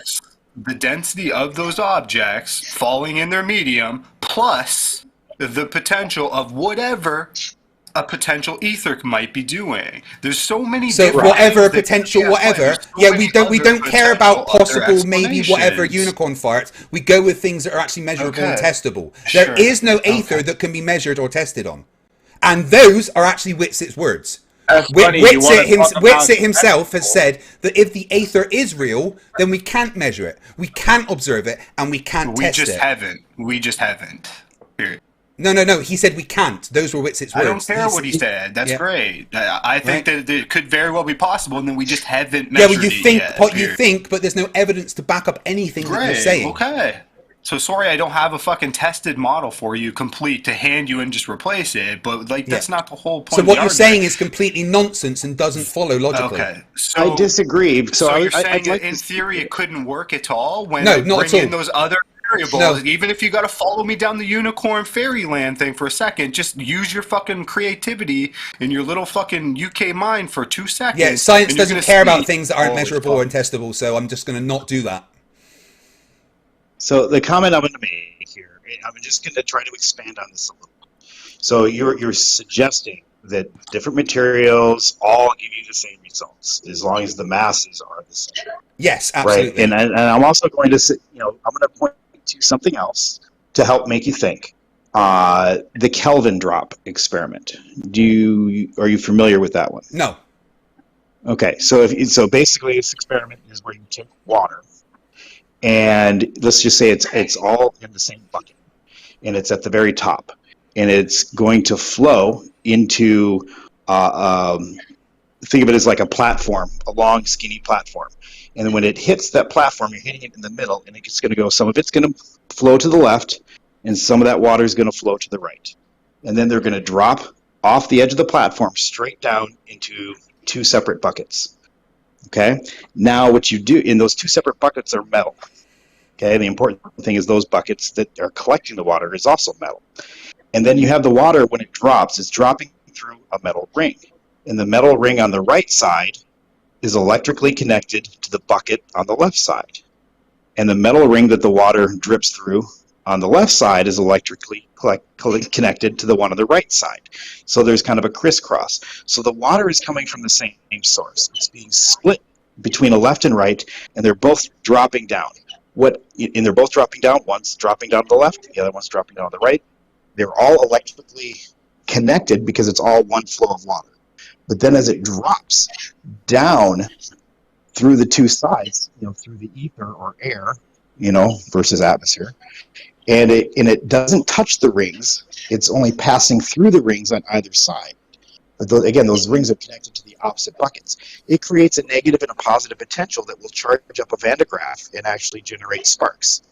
And when those sparks fire, what happens is the water flow that's flowing, which would originally starts as a straight drip going down through those holes, but as that charge potential builds up, what happens is the water starts to splatter and no longer flows straight, and then the spark gap kicks off, releasing the pent-up static charge that's been built up, and then the water starts flowing straight again. So it's kind of weird, and there's been no good explanation for this. But what I'm saying is there's electrostatics involved in the water, and there's electrostatics, and there's really no difference, but it's creating a negative and a positive, and they're having an impact on each other, even though the water is flowing 2 to 3 feet left or right of each other. But yet there's an interaction that's happening between them, an electrical interaction between the water flowing, one going to the left, one going to the right. And so I'm suggesting that there's a lot of things we don't understand about electrostatics. There is still no good explanation for what actually is physically happening that causes this effect. It's just a repeatable, reproducible thing where we can build up a Van de Graaff generator, and we can generate electricity simply by pouring water and splitting it into 2 different directions. I'll have to look into that. Right? And so, it sounds interesting. We know that the Cavendish experiment can also potentially be affected by similar properties and principles as it relates to static electricity. Yeah, okay. But we can calculate the exact static forces that will be involved. Wait, I'm responding. We can calculate the exact static forces that will be involved depending on the material, right? And the static forces that are going to be involved are going to be different depending on the material. This is a very important part that none of you seem to be getting. You change the material, you change everything about the electrostatics and electromagnetism, everything. Not necessarily, because when you're talking about electricity, it flows change around the material, skin. you have different charges. We're talking about it flowing around the skin, the surface layer of the materials. Now, and the flow is going to be different depending on the material as well. Everything about electrostatics is going to be different depending on the material. This is a fact. You can experiment with grounding and other aspects, but you still have electrostatics. And if you have 2 different sized objects, the size of the object, the actual, I suppose you can vary the size and the mass and density, and if you can calculate all of that and see it's a factor, that adds a little bit more. I'm just suggesting that every experiment I've ever seen done or read about was showing, pretty much a large and a small. And I'm saying you're creating a differential. You're creating a differential. I'm pretty sure I grounded my Cavendish experiment as well. If you had equal, then I would say that you probably are not going to measure the same. Yeah. Again, everything you say is debunked by the fact that materials changing would give. No. Okay, I'm very sorry for interrupting you whilst I was talking there. Yep. No, you done? Right. Okay. Again, and this debunks everything that you're saying. Different materials will react differently to electrostatics. Therefore, the fact that you can do it with different materials debunks any claim of electrostatics. Okay. But what happens if potentially we are in some sort of dome? So again, you got to be a little creative here. I know it's going to hurt. You can't just get it from Google. But what about the picture that I tagged you in general chat? What if there is a spherical, some sort of dome that spherates right to the bottom, which a lot of ancient civilizations seem to believe in? Wouldn't the inertial plane in the center, I tagged you in it in general chat, which has the circle, wouldn't the gravitational force still act in the exact same manner? And you could still say mass attracts mass, per se, on a flat plane? If the dome structure is still completely there, everything's still spherical within the dome itself, you could still have the exact same behavior going on. Have you just stopped talking about the Cavendish now and changed subjects? Well, I was just curious to get your feedback, because, I mean, it literally allows it's just we were talking about the Cavendish, and you seem to have completely changed. Okay, if you don't want to talk about it, man, that's fine. I mean, it works. All right.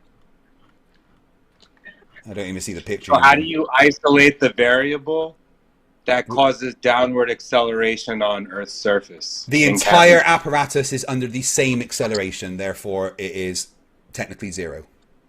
So if the cause of downward acceleration doesn't happen to be mass attracting mass, i.e. maybe charge or, electric potential, if mass creates like a magnetic field, because it is in fact electric mass current. Doesn't create. How do you isolate that variable in Cavendish? Again, the entire apparatus is under the same acceleration acting downwards. Which right, means so what if we are able to test in a horizontal fashion. What if the balls... You get it? I think you get it. Thanks. Okay, again, the entire thing is under an acceleration downwards. So we test in the horizontal fashion. I don't think you know what the Cavendish experiment is, my friend. Well, it's funny how lead balls are used usually, and how lead is more electrostatic or diamagnetic. But again, it can be done in any material. Just like you said, the material. Any material. Yes, is more electrostatic. How coincidental. Chicken tenders. Chicken tenders have a different electrostatic potential to a lead ball.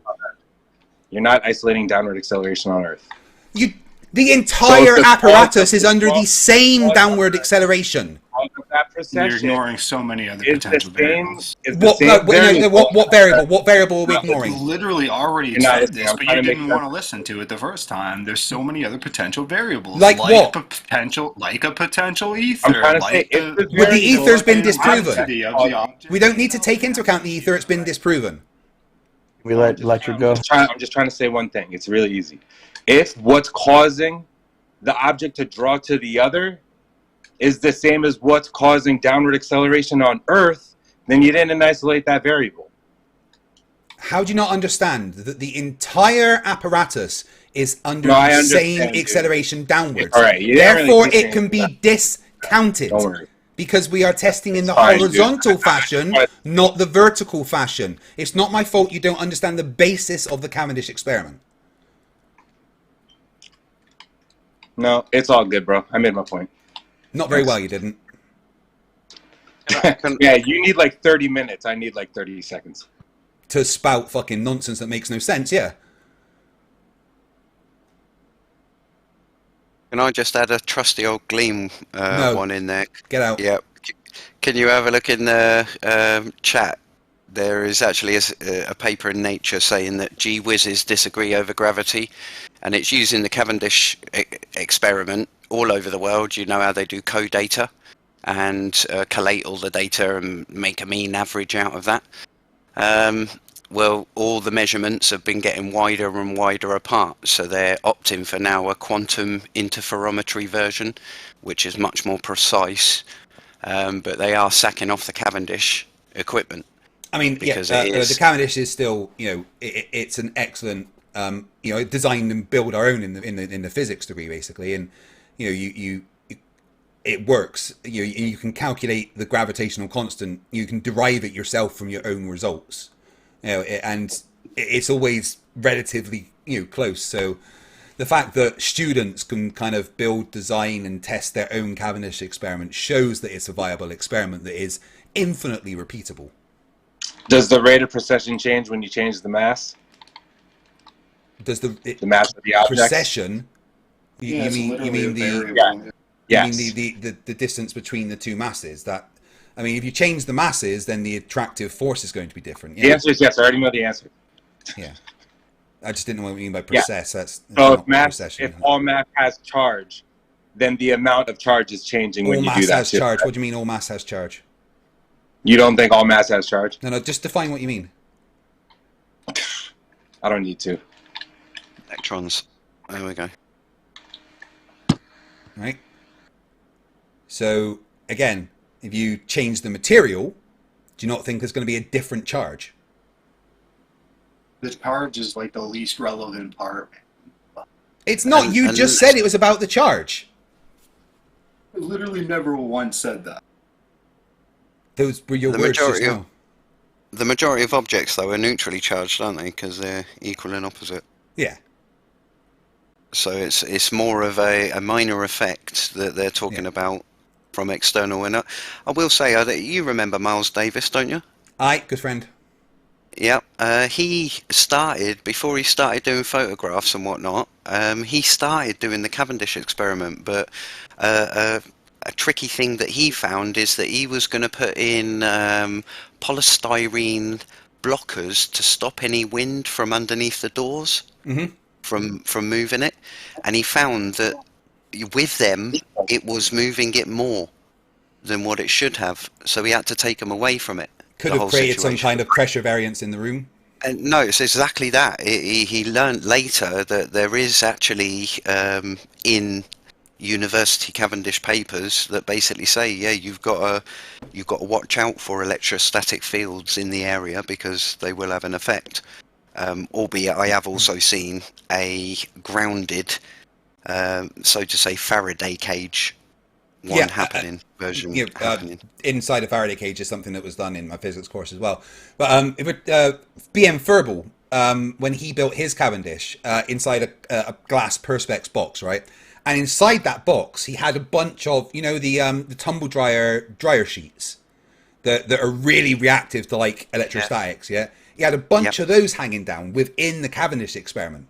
And they never moved, no matter what was happening. They never moved, which showed that there was no like electrostatic activity, that was measurable going on inside that contained experiment. Well, I think there's one thing that you're forgetting about. I'll just point to the Michelson-Morley, but a slightly changed experiment where instead of going east-west and north-south, it went up and down, and either east-west or north-south. And when you actually pivot up and down, you're measuring the downward acceleration, right? You're seeing the light pattern changing, laser interferometry. I can't say it right, but anyways, you actually can see that there's a downward force that's impacting. In the up and down. Are you talking about, like, for instance, the Pound-Repka experiment that showed that there's a gravitational redshift to light as it moves away from the ground? Something like that? You quoted something I wasn't quite familiar with. I was just thinking of someone who actually, I've seen a couple different recreations of the Michelson-Morley where they've actually done the up and down versus east and west to compare, what would happen is you rotate towards an upward plane, and you will. Wait, you mean north and south rather than east and west, or up and down away towards the ground? Up and down versus horizontal. So, okay, what you're talking about is an experiment that's very similar to something like the Pound-Repka experiment, where they showed that as light moves away from the Earth, it loses energy because of gravitational acceleration, acting in the other way, and can redshift the light. I think that's a similar effect to what you're talking about. Yes, but what I'm trying to suggest is that there's this downward bias that we, some call gravity, others call something else. But what I'm saying is almost as if something is moving in a downward direction, okay? Or upward, depending on your reference, your point of reference. Yeah. But there's definitely a difference between up and down and left and right. And so in the case of the Cavendish experiment, where you have a larger object versus a smaller object, whether they're different materials or not, if there is an energy field that's moving up and down through those objects, one is going to be impacted differently than the other and potentially build up static electricities, even if you're inside a Faraday cage. Yeah, okay. They're going to be impacted differently. The different materials would accumulate charge in different ways, right? So let's say we have two balls that are made of lead versus two balls that... let's say we've got two balls that are made of lead versus two balls that are made of chicken tenders, right? Those two things are going to accumulate a static charge at different rates from this energy, right? No, if you said one ball of lead and one ball of chicken tenders. No. Then... the materials that we use are the same usually for the two balls, right?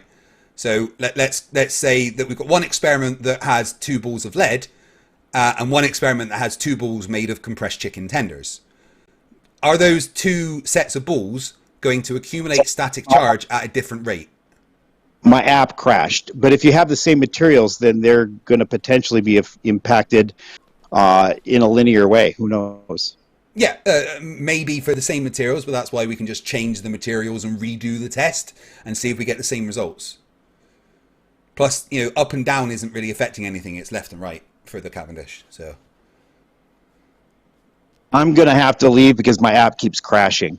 No worries. Thanks for the chat. So I'll update my app and hope that fixes it. It's almost like I got hacked all of a sudden because I started talking weird. Yeah, I sent NASA after you. You can use a PC like a normal person, Andy. Or from a recruiter for NASA just last week. It's kind of funny. They're trying to recruit me for something. Yeah, I think he's on to us, guys. We'll have to, be a bit more stealthy, please. Yeah. No, don't take the shot. Not right now. Sorry, you might want to duck. You're funny. Please do, so I don't have to hear you talk. Love you too, bitch. You made a couple new fans tonight, Craig. Oh, I know. If flat earthers don't hate me, I'm not doing my job right.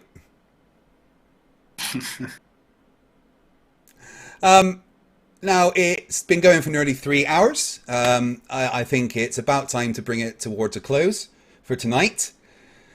A little bit upset Wits it didn't turn up because I want to get him to do the thing that I did last week and admit that he was wrong about things. As always, next week. Yeah. Because I do find it indicative of smart people versus not smart people. Smart people, and I do count myself among the smart people, love to be told they're wrong, right? We love it, right? If I get something wrong and someone says, no, you fucking idiot, you're wrong, this is how it is, I fucking love that because you know what? It gives me the chance to go and learn new things and increase my knowledge and get better at being me, right? And you tell a smart person they're wrong, they will thank you. You tell a fucking idiot they're wrong, they're going to have a go at you and shout at you and scream and stamp their feet. That's the difference between flat earthers and normal people. Well, there's that good you shouldn't lump people weird together. Stuff you tell yourself before you go to bed. Right, when it says, do not correct a fool, or he hate you, correct a wise man, he will appreciate you. Absolutely, yes. I love being corrected. I love learning that I'm wrong and finding out how to increase my knowledge. That's one of the driving forces in my life. What? Your generalization of flat earthers is wrong. No, it's not. You're all fucking idiots. Open-minded people don't brag about how open-minded they are. So smart people are generalizing other people to put them in one category. Yeah, well, the category is flat earthers go in the category of fucking idiots. Yeah, you must be very smart. Yeah, I am. Yes, thank you. I've worked hard to be. Where do we put? That's kind of why I was recruited by the Navy to be a nuclear engineer. It's the same thing with the globe. Oh yeah, start up some shit. The more he do we put ignorant fuckheads in? The more he's keep telling himself that it's real, it might become real. You know, it's the same. I mean, it's definitely real. You know, it's definitely real. Make a living on YouTube, talk shit about people who own businesses. That's real cute. I mean, if I look at your videos, what was that about businesses? Sorry to interrupt everybody. You make your income on YouTube. I do make my income on YouTube. Yes, I am a full-time YouTuber. Yeah, what's wrong with that? Yeah, you are. I pave highways. Nice to meet you. Cool. Well, I've been. Sorry, if you're trying to say that, I sit around doing nothing. I've been a nuclear engineer in the military. I worked for a wind farm company for several years. My truck. Dude, I've done more engineering than you have ever done in your life. Yeah, I doubt it. I was literally a nuclear engineer in the military. I was literally a project manager for a wind farm company, designing and building wind farms. Nuclear. Wow. Nice. Yeah. I got two. What happened? Sorry? It's albino bad guy here. What happened? I need to interrupt to say that, Craig, you need to keep talking for another 12 minutes in order to get your NASA paycheck.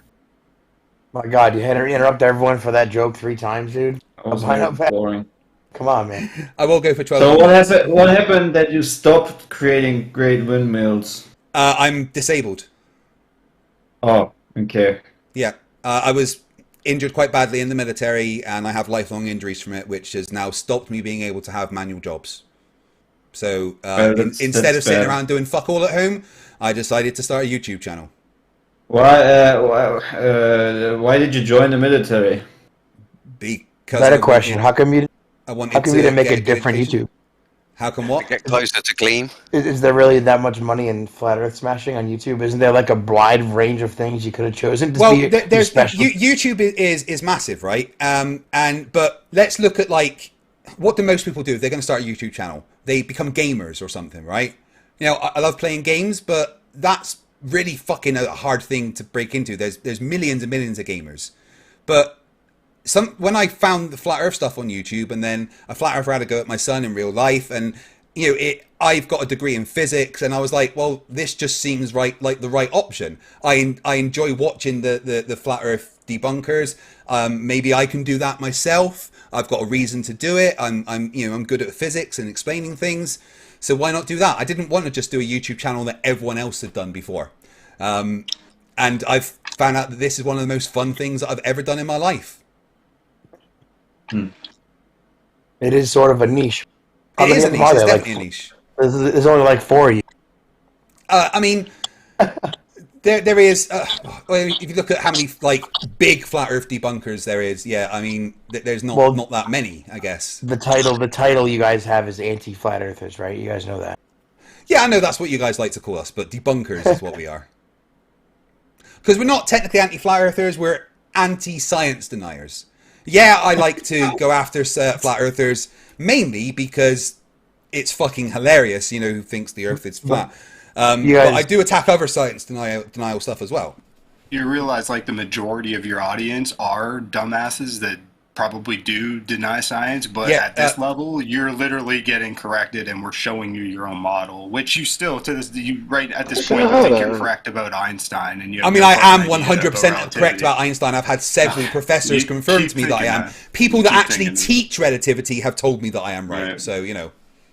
I am curious to see if your newfound knowledge holds up against Witsit when he comes back. I promise you it won't. It didn't hold up against me. It was. It absolutely did hold up against you. I destroyed you, and you went nuh-uh. Right. How do you figure? That's because what's happening is clear as day. Because you didn't understand length contraction in the fucking slightest.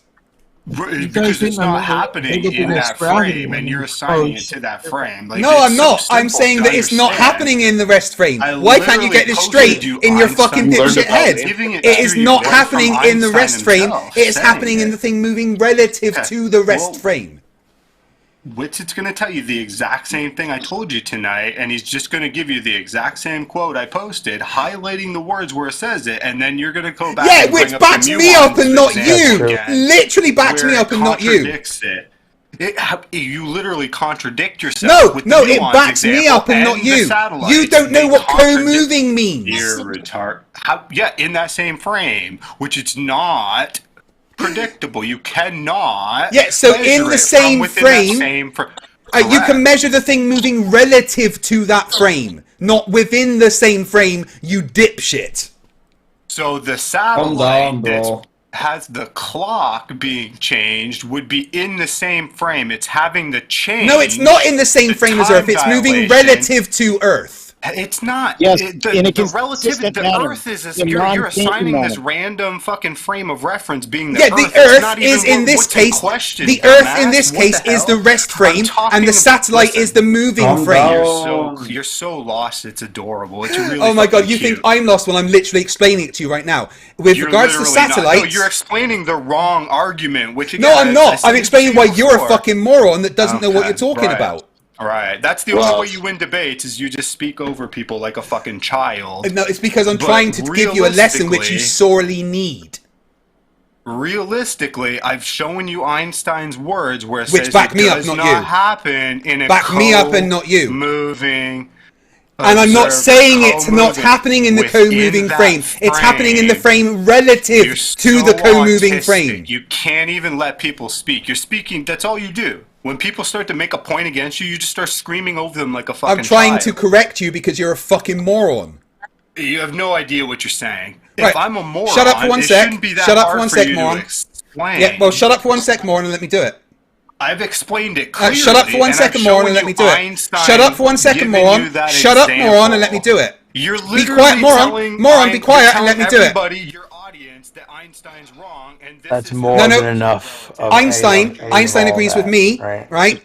Einstein agrees with me and not you. No, he doesn't. 100%. Post the quote again. Post the quote again. I fucking dare you. And we go through it bit by bit. All that about flat earthers acting stupid, and then here we are. But not 5 minutes later. Right, so here we go. Right, now I'm going to go through it. The satellite. Be quiet. Be quiet. Be quiet. Be quiet. I am talking. I am talking. You be quiet. Thank you. Right. So, on Earth, where you are measuring it from, that is the co-moving frame that you are on. No, dude. Yes. No. Yes. On Earth is the co-moving frame, but 2 seconds ago you said Earth was the separate frame of reference. Yeah, let because me help you. Okay. How about you just let me talk and you be quiet? Okay, go ahead. Make yourself look stupid again. So, on Earth, it is the rest frame, okay? And if you are on that rest frame, you are co-moving with the rest frame. Right? Got that? That's wrong. It's not wrong. It's right? completely wrong. And then from outside of that, I haven't finished. If you want to shut the fuck up and learn, it might help you. You're so right? You're so adorable. From the rest frame, which is the Earth, right? Hilarious. You are viewing the satellite moving relative to the rest frame. So those satellites. You're in a different frame. I'm talking. Absolutely. I'm talking. Yep. Those satellites are moving relative to the rest frame.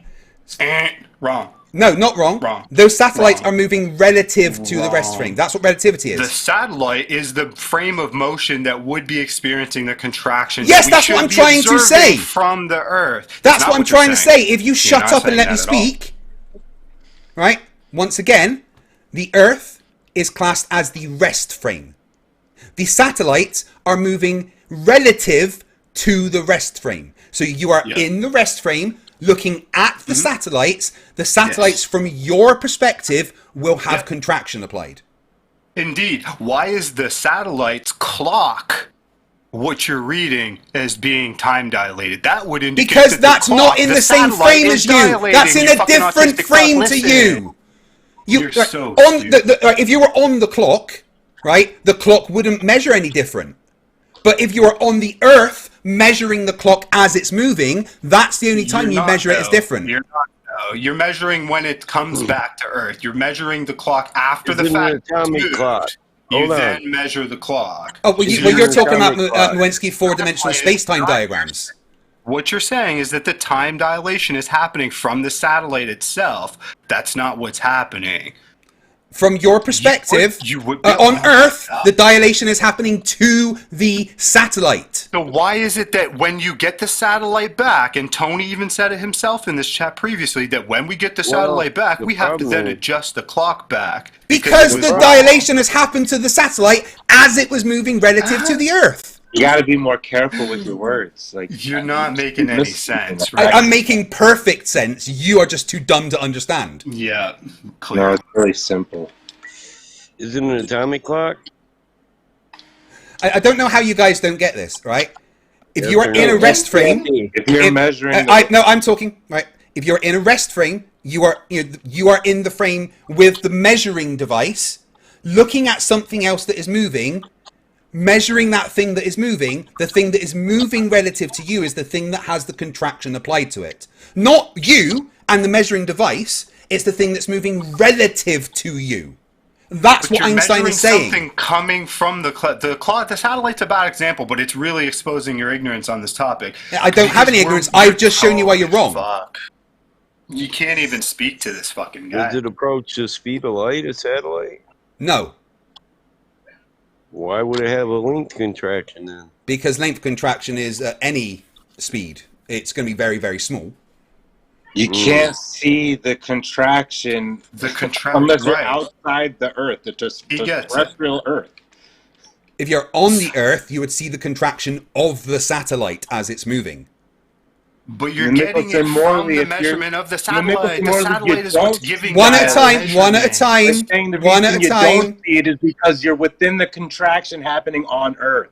Look, there is no contraction happening on Earth. You and the apparatus. No, there is no contraction happening on Earth. That's the thing. There is no contraction happening on Earth. Within the same reference frame. No. Again, there is no contraction happening on Earth. You are in that frame. No, I just really want to just make it clear because it's super simple. It's like really clear. Yeah. You're within the same reference frame as the contraction, so you are contracting with it. No, the reference frame you are in does not contract. You have to be outside of the terrestrial Earth to see the contraction. Yeah, but the reference frame... Everybody's on Earth. Guys, come on, stop. Hold on. The reference frame you are in will never contract for you. Right, but yet the satellite's clock is time dilating. So you're not making sense by saying that the satellite's clock has time dilated because it would not experience it. We would only observe it from an outside reference frame. Thanks for playing. But it does. It's a real physical effect that you do experience, right? Around the sun. You would need to read the Minkowski. You would need to do a Minkowski space-time diagram. Einstein. That's where you're going. No, I'm agreeing with Einstein. I'm saying exactly what Einstein is saying. Oh my god. Yeah. I'm just trying to bring a little clarity. I just want to might be observed close to the speed of light. So it's observed. It's an effect that happens at any speed. You're a professor of this. No, not at any speed. No. Yeah. No, it is at any. It's more. It's more noticeable the faster you go at relativistic speeds. Right, like I said earlier, if you were 10% the speed of light, you would have a 0.5% contraction in the thing you're viewing. If the thing that you're viewing was going at 90% the speed of light, you would observe a 66% contraction. You can't experience it irrelevant when you don't understand the concept. I do understand the concept, and I can do the maths to prove I understand the concept. Craig, you don't seem too open to being wrong. I'm not wrong about this. I have literally been studying this non-stop the past 2 weeks, and I am right about this. That's pretty funny. That's a pretty good The people that are teaching it to you are wrong, and Einstein's words himself say that clearly. Einstein agrees with me. I don't know how you can read that and think it agrees with you. Einstein literally is agreeing with me with what he's saying there. No, he's not. Delusional. If you think that's the case, you're delusional as fuck. You just don't read, dude. Maybe you could actually. You know what would be great is if we saw the rest of that quote. Do you think we can read the rest of that quote? Yeah, go right ahead and bring up all the quotes you want. That is his words. They're crystal clear. You cannot see the fucking satellite clock would not be dilating its time. From the point of view of the observer on Earth, it would. Right, okay, but that's not what's happening. You're observing the clock itself, which is on the satellite. Yeah, and you're observing it from the Earth. Oh my god, man. All right, are you observing the clock on the satellite from the Earth, yes or no?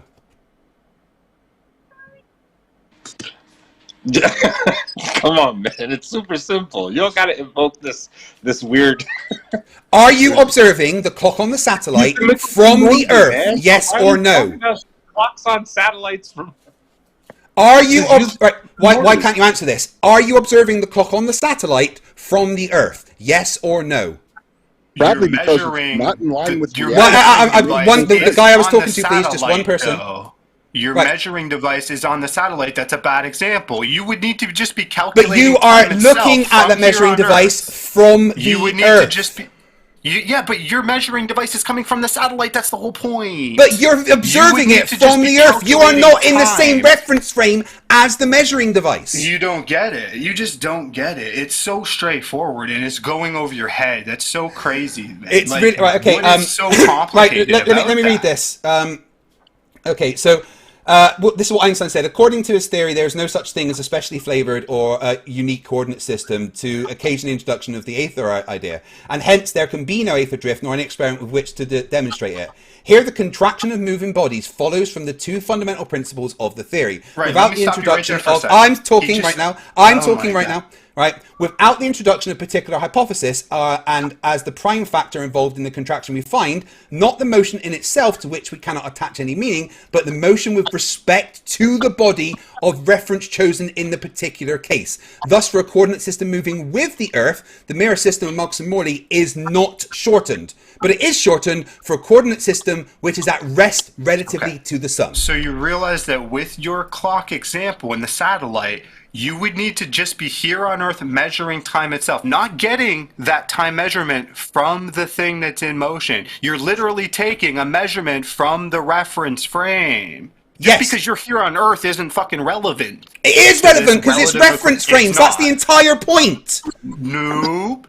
This is a very specific Relativity example. is literally to do with reference frames. This is a very specific example, and you're missing the very specific point. No, I'm really not. I'm not missing really anything. Stupid. You just don't understand the words that Einstein are actually saying. Oh my god, bro. So, FTFE, how does all this relativity stuff work when you account for the ride-on principle? With the ride-on principle? Right on D's nuts. Haha. Okay, so... I don't know who unmuted you. The measuring device on the satellite is coming from the satellite, which is in motion. Good talk. Thank you. The measuring device that is on the satellite is moving in relative to the Earth. Mm-hmm. You are on the Earth. The data that you get from the satellite will show that there's been contraction and time dilation. You're going right back. As soon as you get that data, you're then taking that data from the reference frame. Yes, but because from your point of view, the reference frame is contracted, that's what it gives you. That is not a separate reference frame. It is a separate reference frame. You're dumb. Right, do you really think that the satellite traveling relative to Earth is not a different reference frame? That's what I think. I think you're fucking dumb. You don't know what reference frames are, do you? Do you really think there's contraction in one reference frame and not in the other in reality? It's demonstrated to be a fact, yeah. It's dumb. No, it's not. I mean, it's experimentally demonstrated as a fact. No. Yeah. You should be more open to being wrong because you like being wrong. I like being wrong. I admitted I was wrong, and I studied, which is now why I know I'm right. Yeah, you studied like 2 weeks. Yeah, cool, again, dude. You're studying from the people that are in the debate on the wrong side of that debate. No, I've actually been speaking. I've been speaking to professors right now. I've been speaking to professors that. Right, that's great. I've been speaking to professors that teach this to people. Okay, well that's great. They're teaching it wrong then. Oh, really? The people that they're teaching it wrong, and the people are getting degrees, and they're teaching it wrong. When he was relaying the information. So wait, hold on. Did he just say that the professors that are teaching it wrong, even though their students are getting degrees in this stuff? Yes. Well, some of them are because there's it's so a many highly dated fallacies topic. in that Right, statement. lovely. So you think you know more than a literal professor of relativity? Fantastic. On the concept of it, yes, clearly. No, you don't. You don't know anything at all. You don't even understand reference frames. On the highest level, it is in debate. No, it's not. There's one side of the argument. Only in the fringe sciences is it in debate. Only in the fringe sciences is it in debate. If they're not fringe scientists, yeah, no, only in fringe science is this in debate.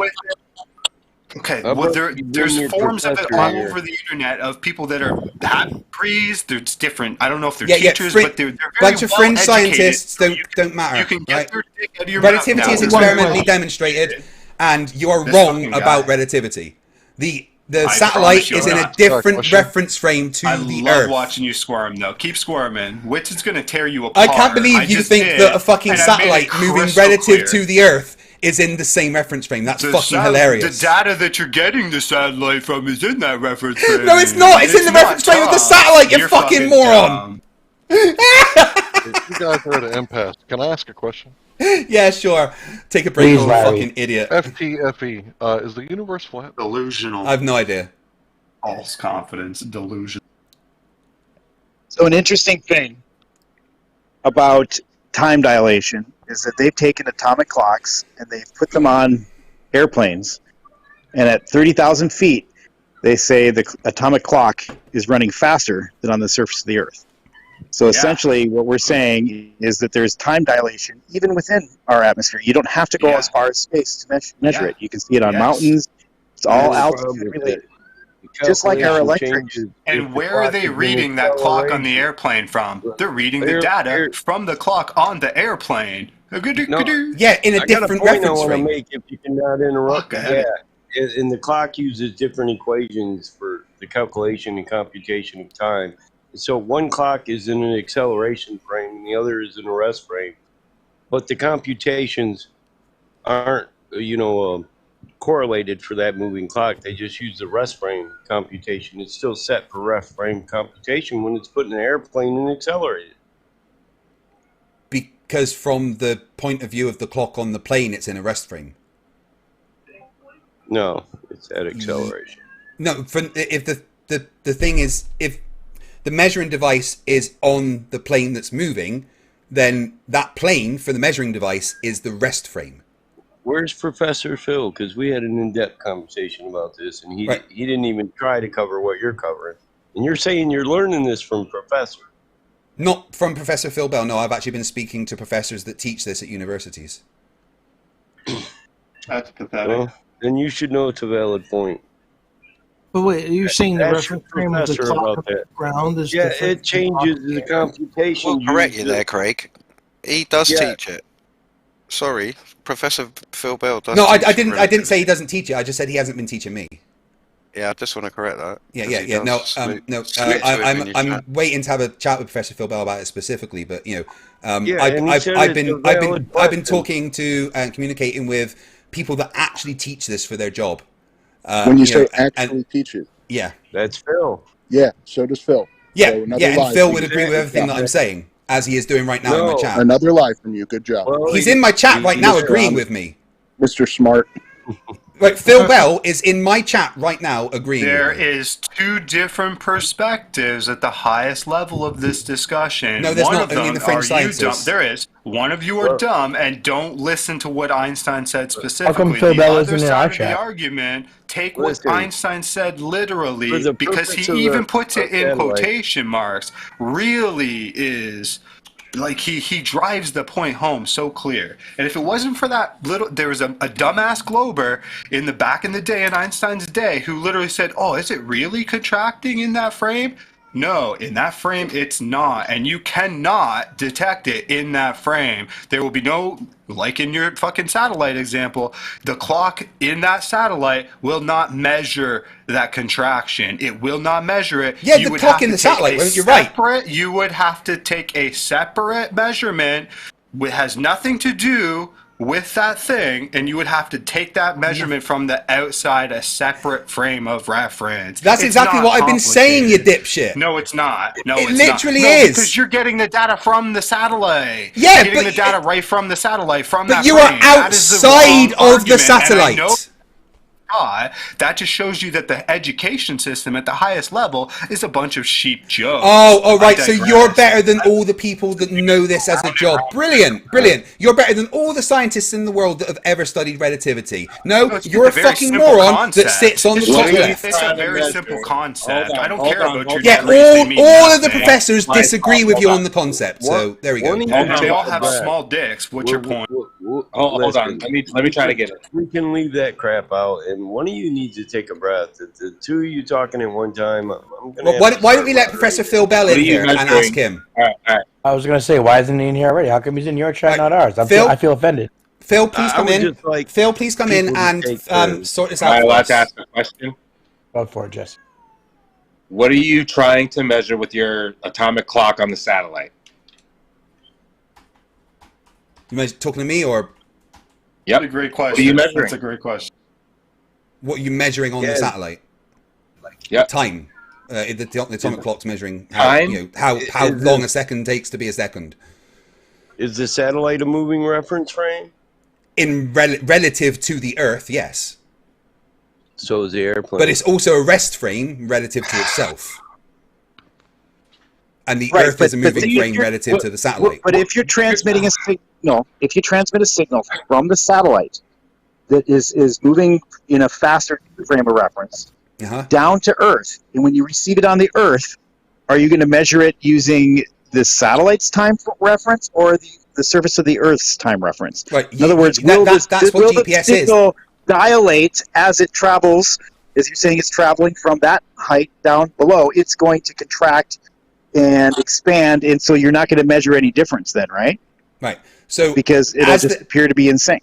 As the satellite is moving, right, the satellite is contracting and time dilating, and it will send data from its point of view, from our point of view, if we're looking at it, right? So when we receive the data from that satellite, it's not going to say a second is a second the same as down on Earth.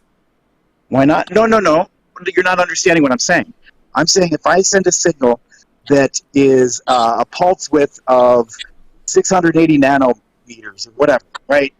And by the time it reaches Earth, I'm going to measure 680 nanometers because the time dilation would have impacted that signal as it traveled through space to compress it or contract it or expand it or whatever it needed to do, so that by the time it reaches Earth, it's traveling. It's vibrating at the same frequency that it would have been vibrating up above as it is below.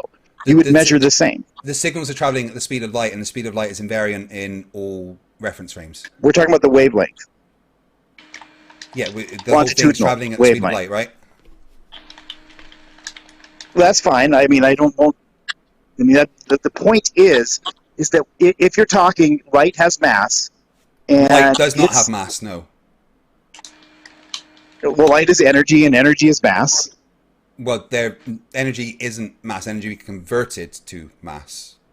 Right, and so if I have radiation, something radiating off of some material, it's giving way less, right? Because it's giving off some radiation. Yeah, but we're not talking about. We're talking about electromagnetic signals. It's losing energy, right? That energy is going somewhere, and now we're sending that energy through space, but that's part of its mass. It's all. Okay. I mean, you can say it's a satellite doesn't small, lose. A satellite doesn't lose mass when it sends a signal. Professor Phil Bell's supervising a tutorial, so we can't actually. Well, I'm saying it's going from one frame of reference to another frame of reference. Well, it's always in every frame of reference. So you're not going to be able to measure that it's different. I mean, you measure what the clock is measuring from your point of view. I'm saying if you're sending a pulse, you know that you're repeating one pulse per second. That one pulse per second up in the satellite, and when you receive that pulse down on Earth, you're going to receive it at a different frequency than what it was originally sent? I mean, you're talking like Doppler shift. If something's moving away from you, then it's going to, shift towards wider end of the spectrum as it moves away, right? That's Doppler fine. is. I'm just saying that when we're dealing with time dilation, right? So that energy that's flowing through space and time from the satellite down to Earth is going to travel through a time dilation, right? It's going from one frame of reference to another frame of reference. No, it's always in every frame of reference. It's not going from one to the other. It's in all of them. Yes, so you're going to measure the same frequency. Well, no, if something's moving away from you, the frequency that you would measure would be. Let's assume it's stationary. Let's assume it's a geosynchronous orbit and it's stationary. Right. Okay, because if it was moving, then what you were saying, it's moving consistently, right? Except for a retrograde, maybe where it's losing over time some distance in its orbit or something. All those things that we can calculate and account for. But what I'm suggesting that it's that information is traveling from one frame of reference to another, and by the time it gets to the other, it would have been transitioned between the two frame of references. Unless you're suggesting that we're dealing with Wookiee action at a distance, in a sense where I'm just saying that everything's in every reference frame at the same. I'm just saying that everything's in every reference frame at the same time, so that the analogy of it moving from one to the other doesn't really have any meaning. Everything's in every reference frame. That doesn't mean anything. What do you mean that doesn't mean anything? That's like one of the basic foundations of relativity, is that everything is in every reference frame at the same time. What are you measuring? What exactly are you measuring with your atomic clock on a satellite? You said you're measuring the rate of a second. Yeah. But according to which reference frame? Like, are you saying that Earth's rotation is going to change the dilation? What's changing? What's causing the dilation? It really doesn't help when like four of you talk at the same time. I didn't hear what you said because someone overtalked you. There's dilation, there's time change happening because it's in a completely different environment at best. Like, that's probably more realistically what that means. They're not measuring time dilation. Now, right? They're not measuring time dilation because Einstein said that's not part of his theory. He clearly said that. So Einstein did not say that time dilation wasn't part of his theory. He did, but no, he didn't. Time dilation is like part of length contraction. Yeah, and you need to be outside of that frame of reference where it's contracting to be able to observe it, right? Yeah, absolutely, yeah. So the satellite's moving relative to Earth. If I'm on the Earth and I want to measure Earth rotation, and Earth's rotation is causing the contraction, then I can't measure it because I'm on Earth. Earth's rotation is causing the contraction relative to what? What? The contraction is relative to something else. So when you say the Earth is contracting when it's rotating, what's it contracting relative to? Oscillation of a Cassian. Wait, hold on. Wait, I'm in a conversation here. Hold on. I'm talking to this other guy right now. Hold on. When you say the Earth's rotation should have contraction, contraction relative to what? No, that's not what I said. What did you say then? I said if you're trying to measure Earth rotation, then because you're within the frame of reference that's causing the contraction, you're not going to see it. You're not going to see your measurement contract. No, the frame of reference that you're in isn't contracting. What? The frame of reference that you're in does not contract ever. Really? Yeah. So if I'm on Earth and it's causing, dude, that's wrong. What? The rest frame does not contract. It's the things moving relative to the rest frame that does. No, it's really simple. If you're within the same reference frame as what's causing the length contraction, then you're not going to see it. That's. But for you, there is no length contraction. If you are in the same frame, then there is no contraction. There would only be a contraction from outside of the Earth. Oh, but don't worry. We can just use clocks that are on there and measure it anyways, right? That makes perfect sense. Woo. Yeah, the theory is you have to be outside Earth to see the contraction. Yeah, you won't see. There is no. It's not just see. There is no contraction in the rest frame. So look. Learn how an atomic clock works. It's set at the oscillation rate of a Cassium atom at rest at a given temperature of 0 Kelvin. So if the at rest changes or the Kelvin changes, then the clock is going to be off. Period. Okay. Because it's based on the oscillations of an atom, which changes under acceleration or temperatures above or below 0 Kelvin. Which is why Lewis Essen was against Einstein's relativity. Yeah, and this is why, it took 20 minutes for me to get this out. All flat earthers are dumb, but I'm just not the rude guy that's going to interrupt a bunch of people screaming one sec. I posted a citation for this. I'll give you a full description of how the atomic clock keeps track of the seconds. Sorry, my cat was begging to be let out. Yeah, so I'm going to call it a day here. It's amazing that people are still not understanding relativity after all this discussion. But I can't wait for Whitsitt to come and admit that he was wrong, because he's going to have to, based on the actual maths. The wonderful thing about relativity is it's a mathematical framework. And when you do the maths, it shows exactly how wrong Whitsitt is.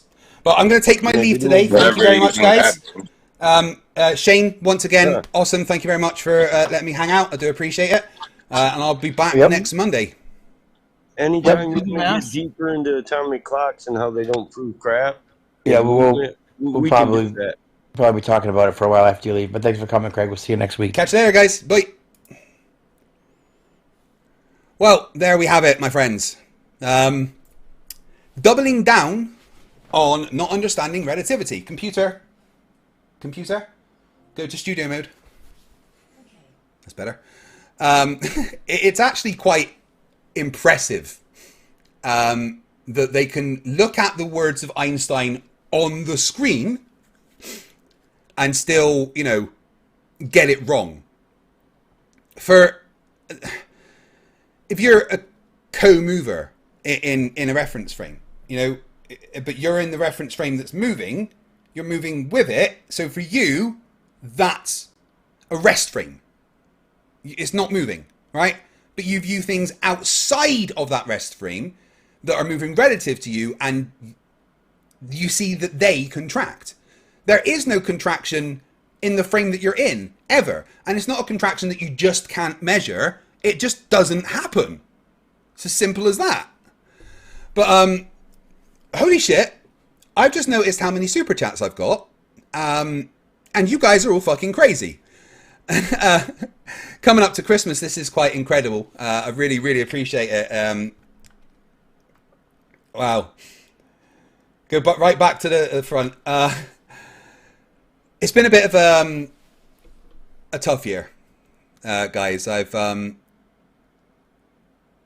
struggled with chronic pain and some really bad mental health issues all to do with that.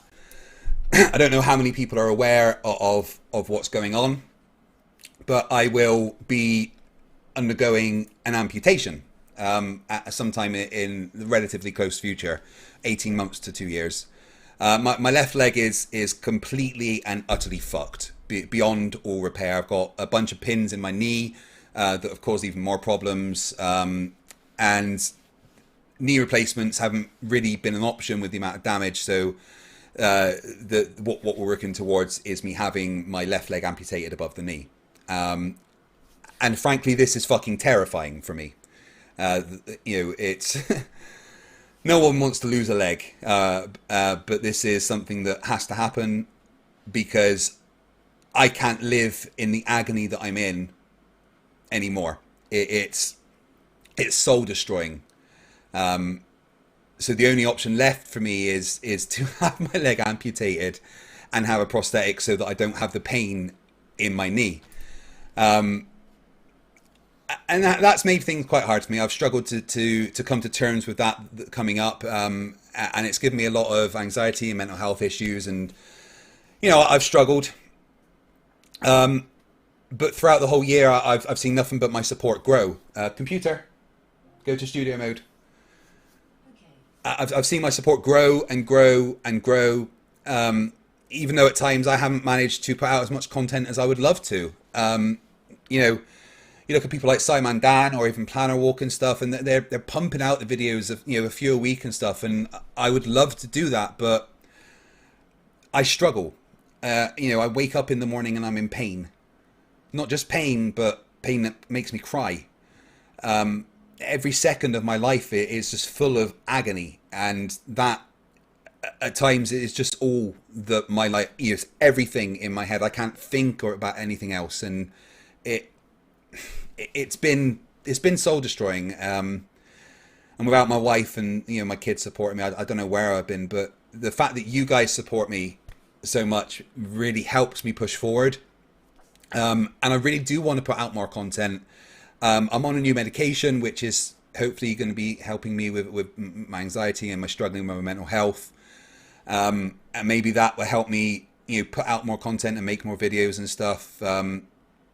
but from the bottom of my heart, the past 4 years, the amount of support you guys have given me has spurred me forward, and I love you all for it. Also, there's the fact that my videos take about a week to edit because I like to be all fancy and stuff. But anyway, enough getting all soppy. Gonna read super chats. Yeah, John Rapp says, good luck on your eventual upgrade to Cyborg. I definitely want that. Icy Spin, 199 Lobotomy Fund Advance, thank you very much. Stringer News 1, member for 33 months. Why are you so angry? Because my children might have to interact with you one day when they order a hamburger. No, I do not want flat earthers making my food. They are not allowed to work at McDonald's. Mary Ann the Night Owl says, if it helps, it's worth it. My chronic pain is from stuff I can't have amputated, shoulder joints. No nightmare of 8 out of 10, 9 out of 10 pain is. Wish my spouse hadn't given up on me. I'm sorry that happened, but yeah. As well as my knee, I've also got my shoulder injury, which is another chronic pain thing that can't ever be fixed, but that's not as bad as my knee. But I can't deal with two things. I can't deal with my shoulder and my knee. I need one of them to stop. I love you too, Rachbot. Professor Phil Bell in the chat, please just tell me if I got anything wrong today in relativity speak. I very much appreciate your opinion. If I did get anything wrong, please correct me and update my knowledge. I really appreciate it. Yeah, Professor Phil Bell, also a lesson on special relativity. I can't wait for that to be done. Mannerenheim for £2 says, hi, these are but any plans to do 1v1 debates? I love doing 1v1 debates. I did have a couple, I had one planned for Wednesday, but the guy cancelled and he hasn't got back to me. Jin, BCR, is going to be doing a 1v1 debate. They're harder to do. The great thing about these Discord debates is there's no-shows, right? Which has been a plague of my channel. Draco Fire, member for 28 months, says something, Flerfs are brain dead, something. I don't know what to say anymore. This server has single-handedly set us back 20 generations. Yeah. Do you guys realize how long it's going to take me to read all these super chats? I might be here till 5 in the morning.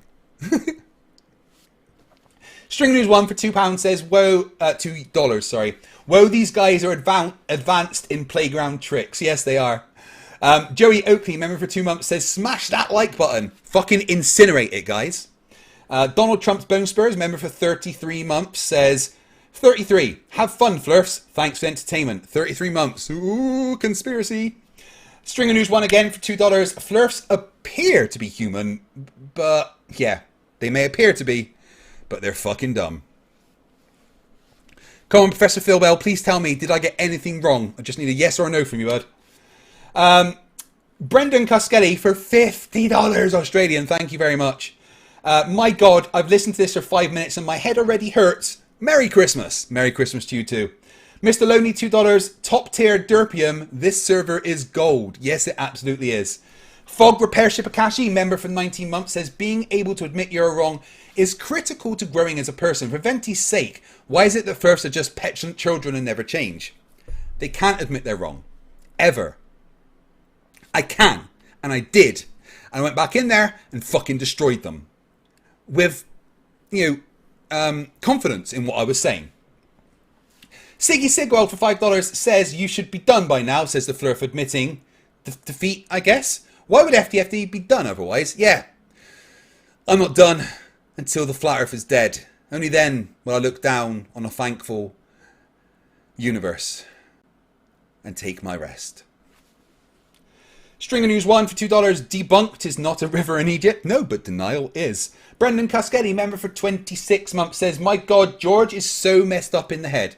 Yeah. Why is it flat earthers are unable to answer yes or no questions? Siggy Sigwald, member for 14 months.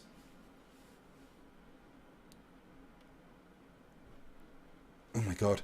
Oh my, guys, what are you doing?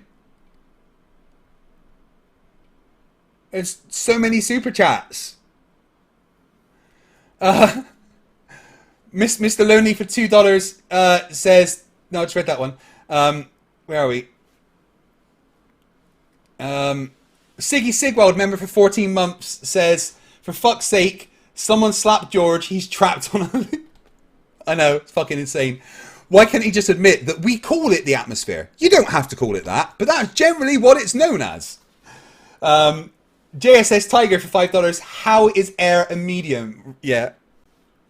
That broke me. I didn't know that air is a medium.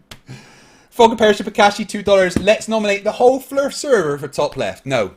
Witsit is 100% my nomination for top left. 100%. Toon, you have to find someone else.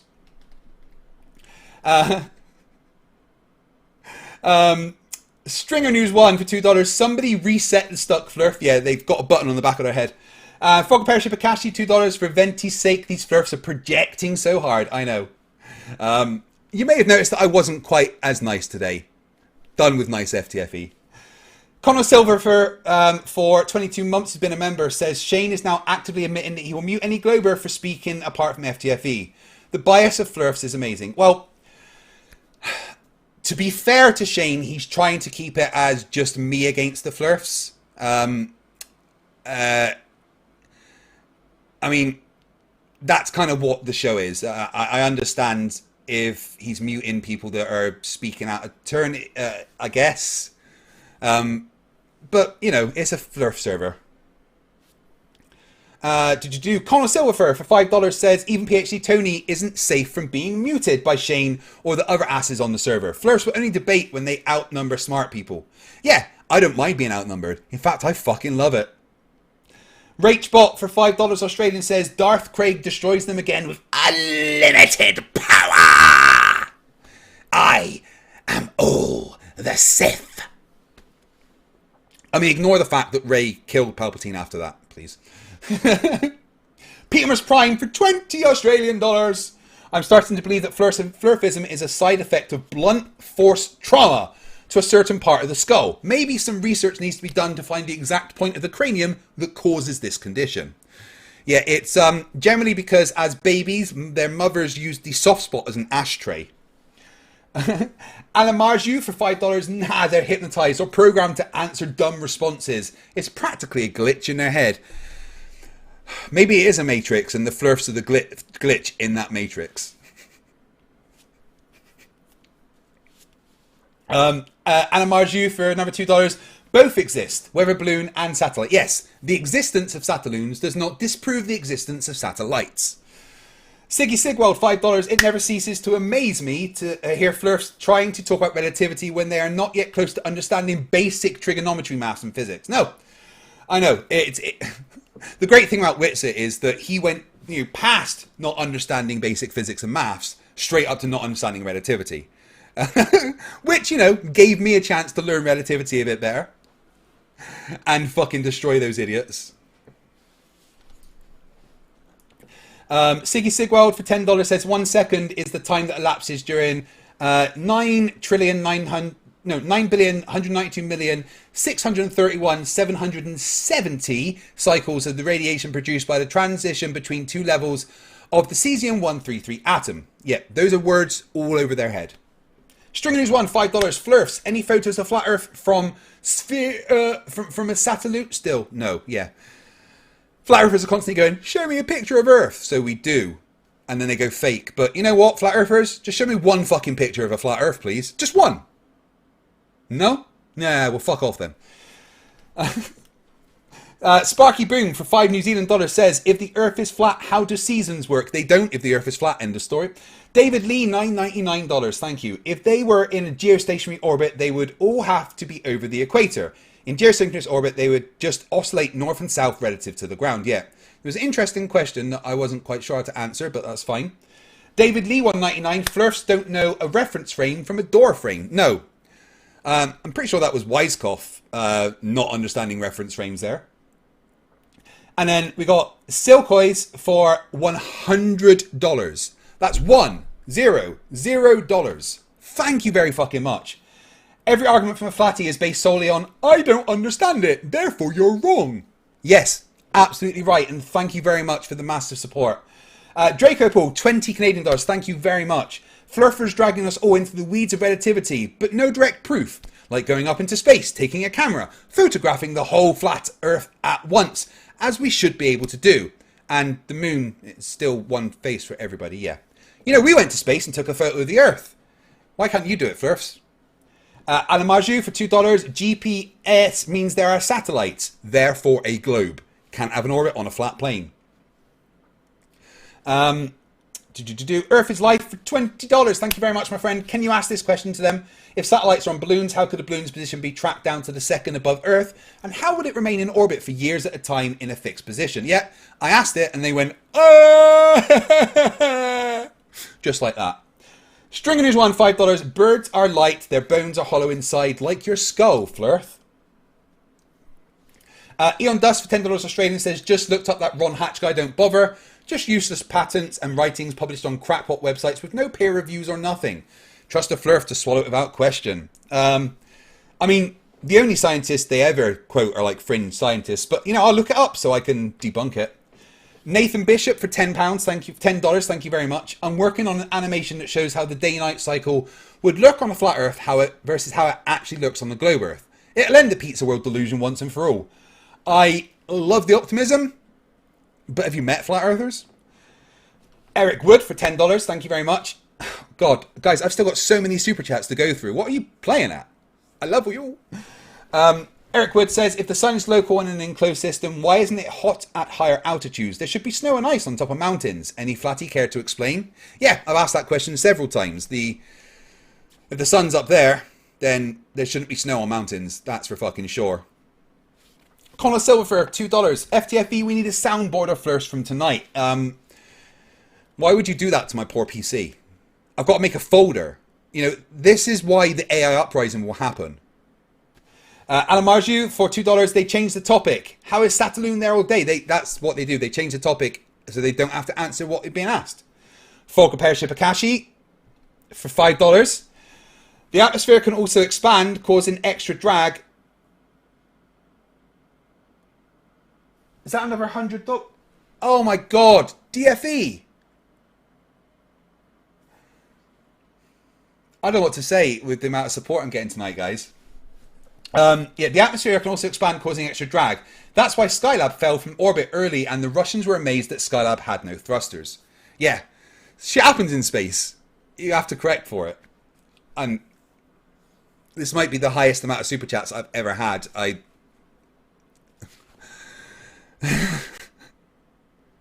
can't. Siggy Sigweld for $5. Ha ha ha! Calculations are irrelevant. I don't believe in math.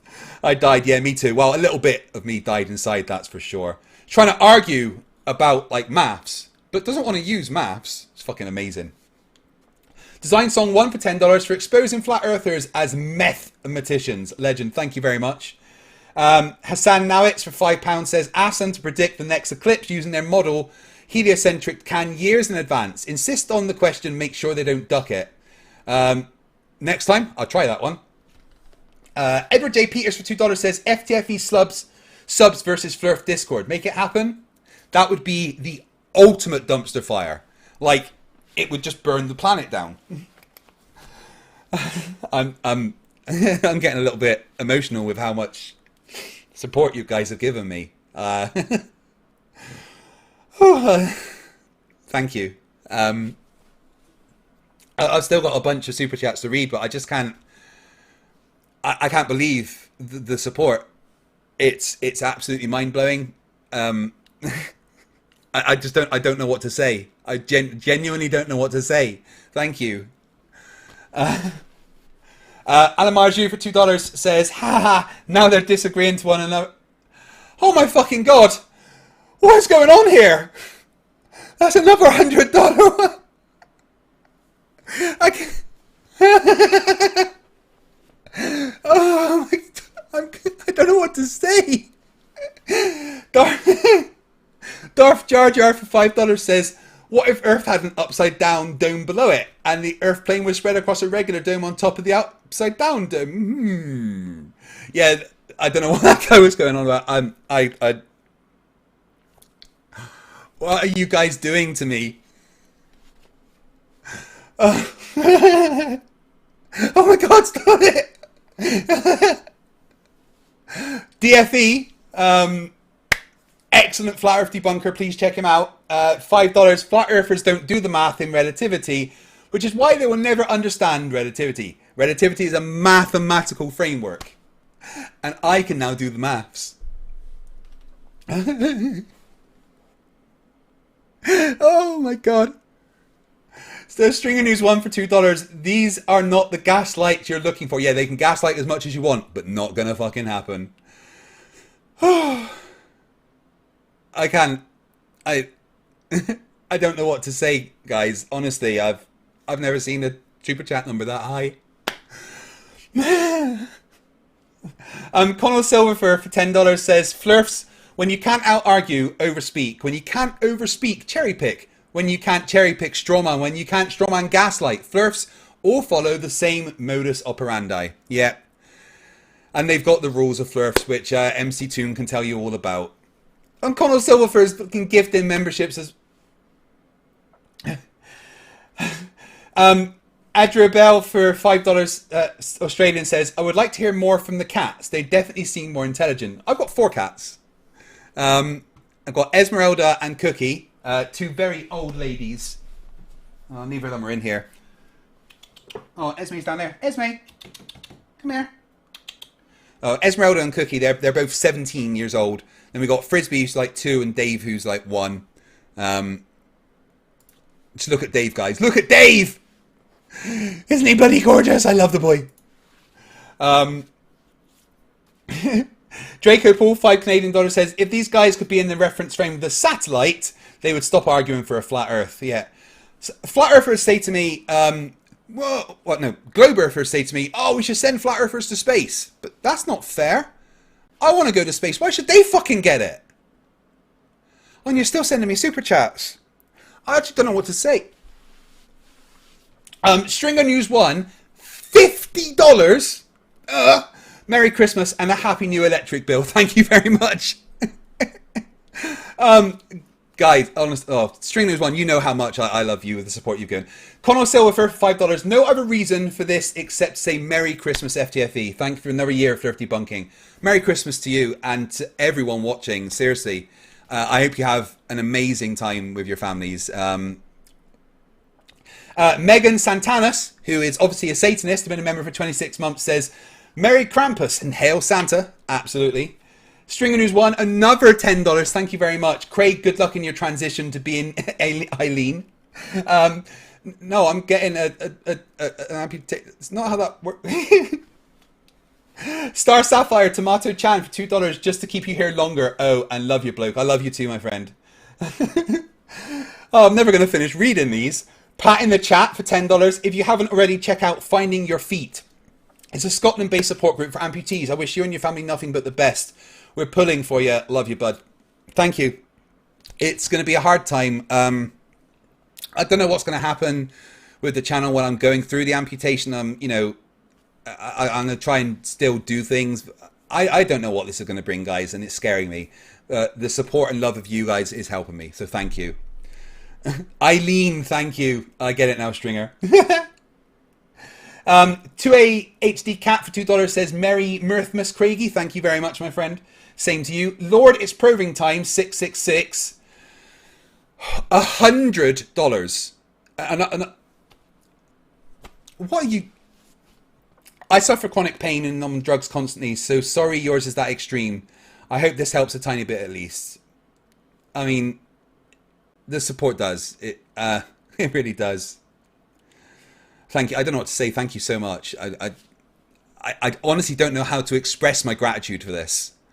Pilo148 for $5 says, good luck with the legwork, FTFE. Make sure NASA installs something friendlier than POW in the new one. Happy holiday season to you and the family. Thank you very much. And again to you, happy Christmas and, have the best time. Oh, more super chats. Oh my God. Pat in the chat, member for 11 months, says, 11 months already? Wubba-lubba-dub-dub! In the new year, Rick and Morty watch-along channel sessions. Oh, yeah. Connell Silverfur for $2 says, another 2, Craig, you deserve it. Thanks, buddy. Thank you very much. And then DFE, the great Flat Earth debunker, $100. Another fucking $100. Great job, FTFE, and Merry Christmas. Thank you very much, my friend. Thank you from the bottom of my heart. Thank you, and Merry Christmas to you too. And then another $100. Another one from Demoser. Super Chat Hype Train. Whoop, whoop. I mean, it's definitely something going on. You guys are mental. Thank you. Matt Tack for $1.99 says this has to be the biggest night for you. Love you. It's been fucking incredible. Thank you. So, Edward J. Peters for $20 says, just say you love us as we love you. FTFE forever. I do. I can't. This is Connell Silver for gifted 10 memberships. Thank you. And then Rachbot gave another $10. Here's another FTFE for life. Fuck yeah. Star Sapphire Tomato Chan gifted another membership. And then another $19.99 US from Eric. We love you, man. Always take care of you first. Thank you. This helps me take care of myself. You don't. And then Peter's Prime for $10 Australian. Just an extra $10 to help fund your transition into a cyborg.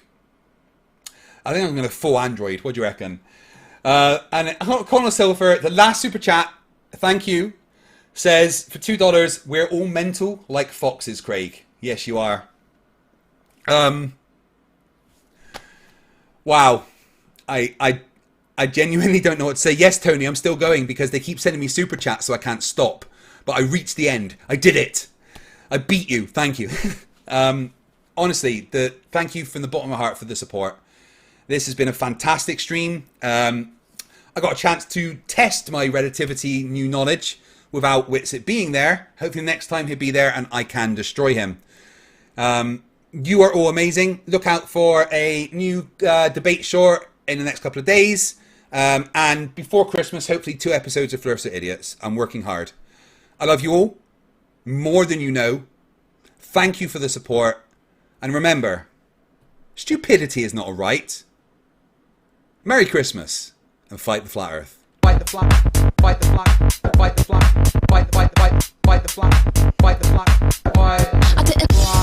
fight the flat, fight the flat, fight the flat, fight the flat, fight the flat, fight the flat. Oh, and another one from Danny Jones Hope, please, 17.99 with no message. Thank you very much. Oh my god, this is ridiculous.